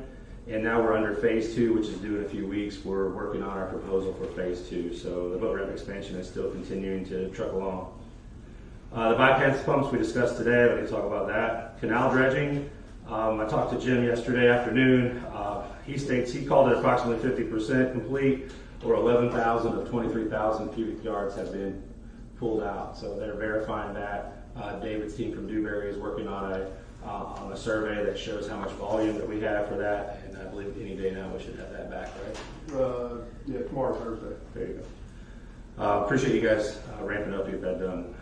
The next thing, any questions so far? I'm good. The citywide stormwater repairs, we talked a little bit about that already, but there's no changes. It's under review by FEMA, and Ryan continues to push on that every week. Citywide street paving, it's well underway. I did tell you that they'll be back next week. They're going to finish around City Hall there, La Siesta, and then they're going to start to work on 23rd Street, which is the one that goes up over the hill. That's just dirt. I have a question about that. Why don't they stay? We took all these timeouts. I've never seen. Their equipment's in town. We took the low bid. They had a stipulation where they waited and they honored our bid prices for quite a long time because they had existing contracts with DOT. That's fair enough. If that's what I can only push as hard as I can. He will be back next week. I don't have an answer to that. If it sprinkles, if it's cold, the asphalt plant's not running, excuses go on and on. If the but bid was good, the price was right, then I'm okay. They honored those prices, and that's really why we can't beat on. But I mean, it's uneven roads for 2 weeks at a time. I understand. I call it every day. maybe I should give the people who call me his number. No, I'm just getting asked about that. If you just push it my way, I'd be glad to meet I with you. understand. Asphalt's getting expensive by the day too. I know. He's honoring those same prices and hasn't asked for any change orders today. So. Okay, I get asked that a lot, so I thought I'd ask that. The next thing would be the DOT right-of-way. Tommy did a great job submitting a list of some of the ones that they thought they had completed. It sure did. And had not. That is off the DOT, and they were here surveying something I saw yesterday, so I don't know exactly what's going on, but they're supposed to come back and fix all those uneven pieces in the sidewalk. We did speak to the contractor in front of 22nd Street where the sidewalk was damaged, and once they're done with that build, they will fix that sidewalk the way it was. So we're just going to have that little chunk for a little while, but that one will get fixed there at 22nd. The dredge purchase. The package was sent to Rudy with Inland to secure the performance bond, so that's continuing to move forward. Remember, that's a long time away, December of 23, that we actually have it. So the jetty, the permit package was submitted to the Corps of DEP, so that's good news for the extension of the jetty. The manhole covers, the bid was sent to Dewberry. We received 3 bids. I talked about that last time. They were sent to Dewberry for review, and then we'll award the next bid very shortly. The marina, the boat ramp, the pavilions, and the fish cleaning station repairs. They're supposed to be pouring concrete this week at the Canal Parkway, and the trusses are in action going up at the boat ramp and the fish cleaning station. They're working on some of the electrical I saw there yesterday, and as soon as they get some specs on the tables for the fish cleaning station, that'll go a little bit faster, but those are moving along. The boat slips. So I did receive one bid, however, it was late, and it was extremely large for what we thought we might get back related to the boat slips. I'm working with David about possibly rebidding that. Maybe we need to rein in our scope a little bit. I thought it would be about a third of what we received the price back. So how many bids? Just one, and it showed up late. So we do have the authority to accept it, but I think that we need to retune it a little bit. Where's it from? Bonnevic was the one that bid it. It came in about 4 o'clock on that day. I mean, I think they'd be an excellent vendor, but it was $350,000. And I didn't know where we were going to get $150,000 to pay for the 5. So they built in a lot of factors related to the size of the lift, some of the holes that they would have to put in. It was a very brief bid, so I think I need to retool it a little bit and put it out for another look. So that's kind of where we're reviewing that right now. It was very high. Let me ask a question, and it's just because it popped in my mind. Can you take a project like this and the city sub it out itself? Yeah, the city's funding it. Yeah. It's not federal funds or anything. I don't see why not. That's what I'm talking about. It's no federal money. I don't see why That's not. ridiculous. The bond was pretty high, that's one of the parts for the contractor. It has to have the bond, but that's a killer. That's a big one. That's a killer. Huge. People don't have it. See, that's. I understand why we do it, but if we're gonna get some of these types of projects, because they're so limited with the people that'll do it or can do it and do it reasonable, they won't bother. Maybe there's a way that when we're looking at it, we look at possibly like phasing it in. Maybe there's a way we phase it in with the city manager. We didn't even design it. We pretty much presented it as a design build. Yeah, that's what I thought. Design build. Yeah. Let the guys that know what they're doing come out and tell us what they need to be done. So we thought we would get good results from that, but I had several questions from folks, but this ended up with one bid. I mean, I don't recommend that as a way of doing business. Meaning, so I don't. But this is a special. This is not. This isn't. There's not half a dozen people around who want to do this kind of work. They said we would save a little bit of money if we didn't go with the lean-to type roof that we were proposing. If we did the metal curved ones, they thought we'd save a lot of money on that. I didn't think that looked as great as it could look, but that did increase the variable. So we could independently speak to people that do that work And It's gonna catch us though on the bid. I would have to bid it out, so if it's over $15,000, I could just get rid, I would need an RFP for those pricing wise, but we could do it in stages, we don't have to bid out the whole thing, maybe the first stage is covered, maybe the second stage is the lifts or something like that. Yeah, we'll get caught. Can I add something? Yeah, I think you're going down the right path there, Mayor, because there's a ton of homeowners here that are deal with those companies and put them in, and they don't have to do the bonding. The bonding is what keeps the majority of people that are in that business from doing it. That's right. They have to go and work through another company. So essentially what we're doing is we're using those guys, but we're having to use a big company to get the bonding, which is a total waste of money. I mean, there's reputable guys here that have a good track record, so yay, let's go if we can with that. That's a way better way to do it. I agree. We'll look at some options. Okay, let's look at those requirements. Yes, sir. Okay, go ahead, I'm sorry. Parker Park we discussed earlier related to the FEMA work is in progress. We'll be working on a charrette or a workshop to discuss the Parker Park design. Parker Park Waterway, we did discuss a little bit about that.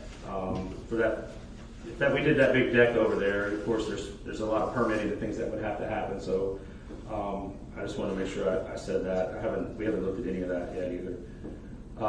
The pier, we're waiting on our permits to return, just like we spoke before. FEMA has been asking a lot of environmental review questions, which is standard. Ryan and his team have been fielding those quite well. We spoke about the police, fire, and municipal building, and that was a great call yesterday, and it was very exciting for them to actually, so they heard us when we spoke. Grisdale, she took that back when we spoke, and obviously said something to someone. So I think that was great. That really showed how, we showed her what we needed to show her.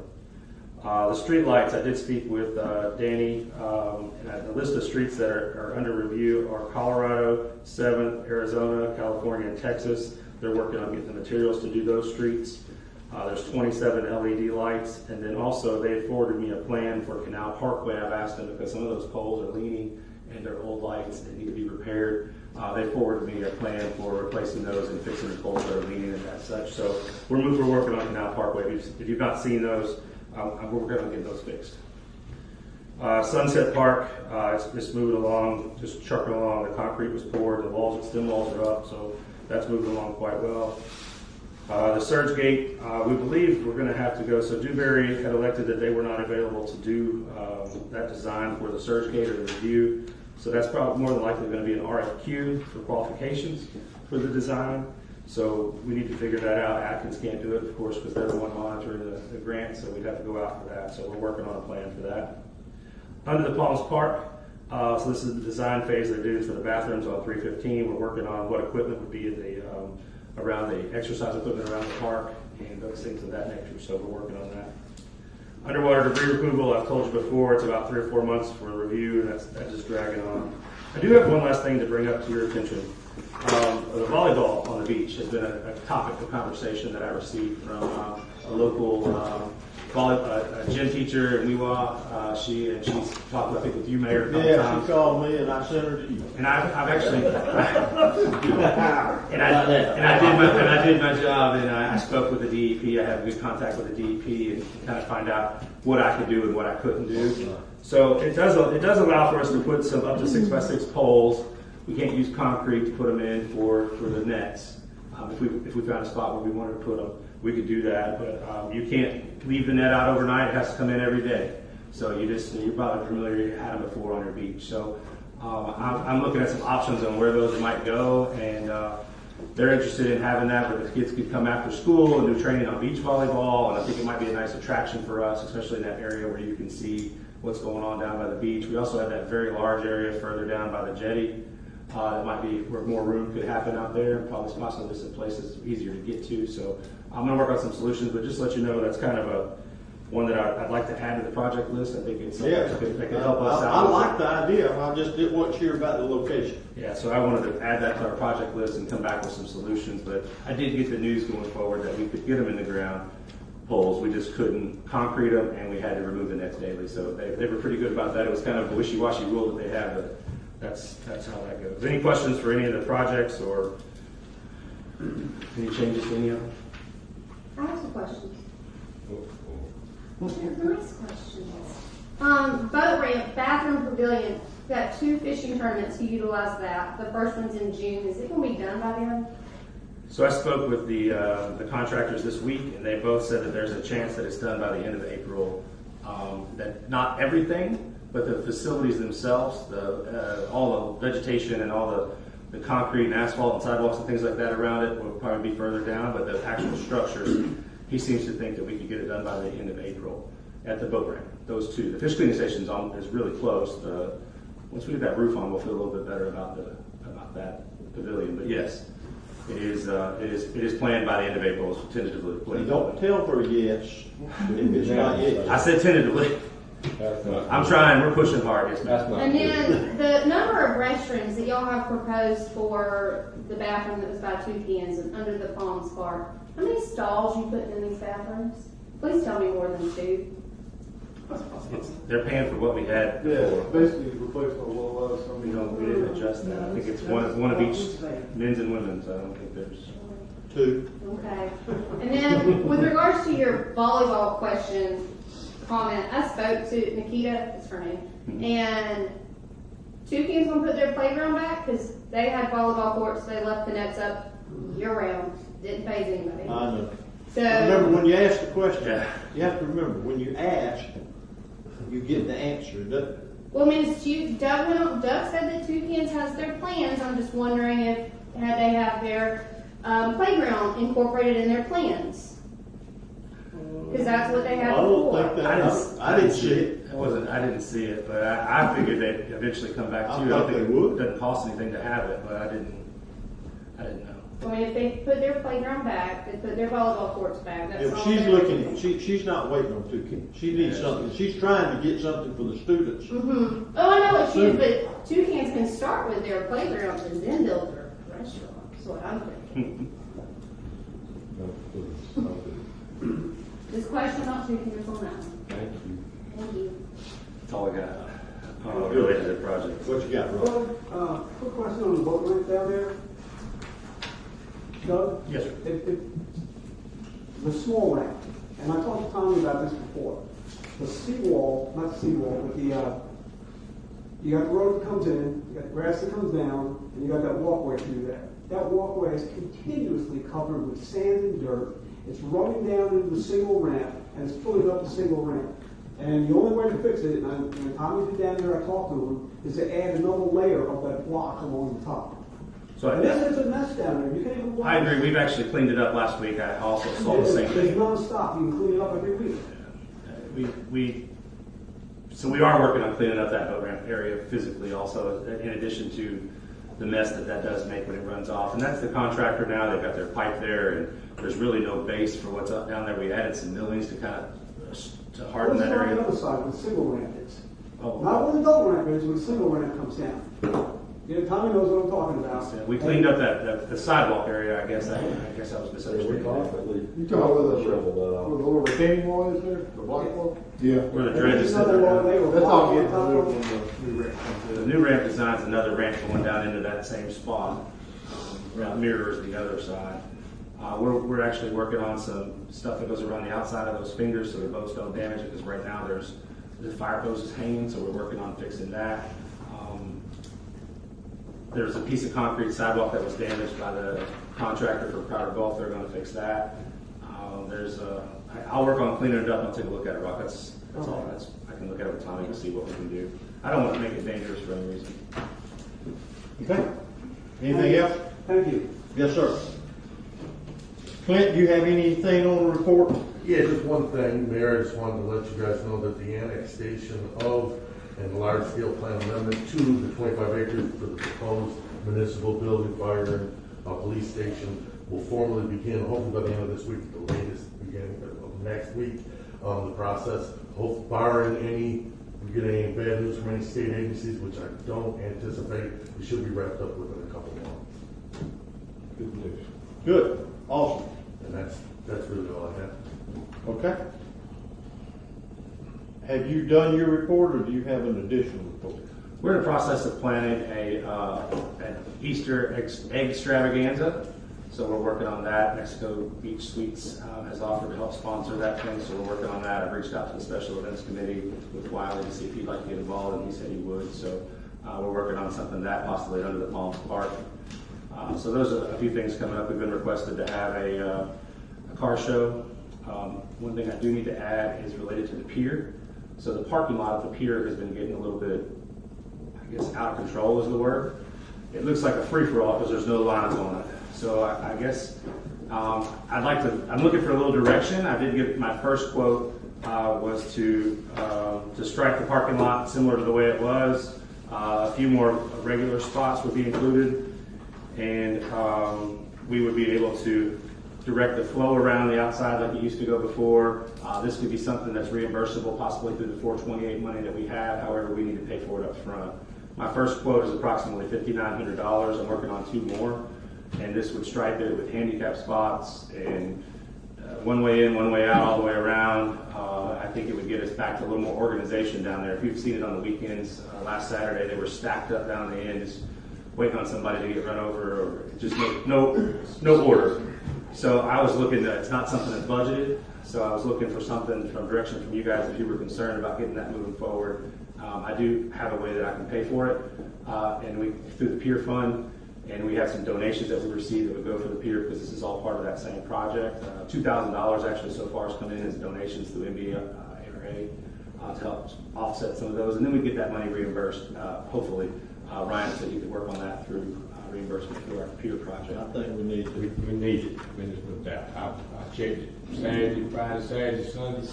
If that first recycling don't park just right, it is a puzzle. And we're losing a lot of cars, and it was full all the way from where the bathrooms used to be, just about all the way back to the sign. So it's just got to be done. So I guess if I have your direction, I'm in the right direction. I have the first quote at $5,817, so let's call it $5,900. If you give me approval to adjust the funding to cover the expense, not to exceed $5,900, I still have to get 2 more quotes because it's over that dollar figure. But I will get that on the agenda. These people said they could move pretty quickly for us, the first quote that I got, so we'll see what everybody else comes.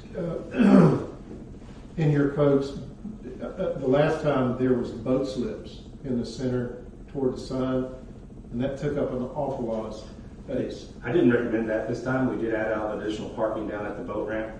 It's all, I mean, you could honestly pull straight through because they're just diagonal. Yeah. But I didn't block off any spot. I was considering, I was talking to Marty about where people could kind of turn around there by the sign. I think if they didn't, instead of going all the way down and back, I don't know what the feeling is about that, but I had asked for parking places all the way up. Great. I agree. We don't need the boat. We don't need those spots. It was there for the little townhouses there, plus we had that boat out there. So we don't have it now, so you don't need it. That's right. So yeah, if you guys are all in agreement, I'll go ahead and start working on that, and we'll get that done sooner So than we later. need, you're looking for a motion for that? Or just It's not a consensus, yeah. wait till the bids come back? Well, it's not a budgeted item, so we would have to pull it from the pier funds, and then we could replace it once we got reimbursement. As long as I'm not off base by doing it, I have the authority to order it, just not to exceed that dollar figure of our first. I'm good with that. 'Cause it's got to Got to be done quickly, the sooner the better. I mean, this spring break, they're coming, and they're already here, so we got. These folks wanted to get it on the agenda pretty quick, but I'm working on, I called one other and I'm working on one more bid, so if they don't get back to me, I can go with this one, but I just have to try. Let's go. Anything else? That's enough for me, sir. Okay. You got anything? No, sir. Jerry, you got anything? I've had. I'm good. I got one. We have this month, our city clerk contract is up for renewal. And the contract states that we have, unless there are 30 days written notice by either party, that it automatically renew. I just wanted to bring up that no one submitted anything in 30 days, so I'm suggesting that we renew I agree. Can we give her a raise? it. No, we can smile at her and let her know what a good job she did. No. That is appropriate to, again, it's just more notification. It doesn't require, it's an automatic renewal. Tammy's done an awesome job for us, and I think I just wanted to recognize that her contract is being renewed. agree 100%, but I don't, since we hired the two, they don't get the 3%. They don't get no raises at all, either Doug or her, and I would like to leave. They've been included. They was? We did not exclude anyone. No, sir. She did not get the 3% on 10-1, nor did I. We are Well, why contract. did, We're I thought we contract. discussed that. We're contract employees, and it's not. I know that, but I thought I asked that question. I was not told that way. So. Okay. I stand corrected. Stand corrected. So we can give them a raise. Not him, her. Well, I think it's, certainly, that's, they work, those two people work for us. We can do whatever we think is appropriate. Henry, you working at the same rate of pay that you were hired at? You work? I am working, yes. Then I understand, but I didn't realize. I don't know, I thought maybe if Doug's contract, we could do it, that's my opinion now, but I think we need, since we have renewed the contract. This is her anniversary month. Yeah, so I think I'm, whatever we have to do, I'll at least give her that much, I'd like, whatever. How about this? Let me review that contract and come back at the next meeting with a recommendation. Yeah. Okay. And you gonna take money from her, took 5% from her, give her 3 I'm and take 5? gonna do what I said again. I'm gonna smile at her and make her happy. That's what I'm gonna do. I'm not gonna do Kimberly. I don't have to give a raise to. Yes, you did. Motion for adjournment. Thank everyone for coming. Thank you.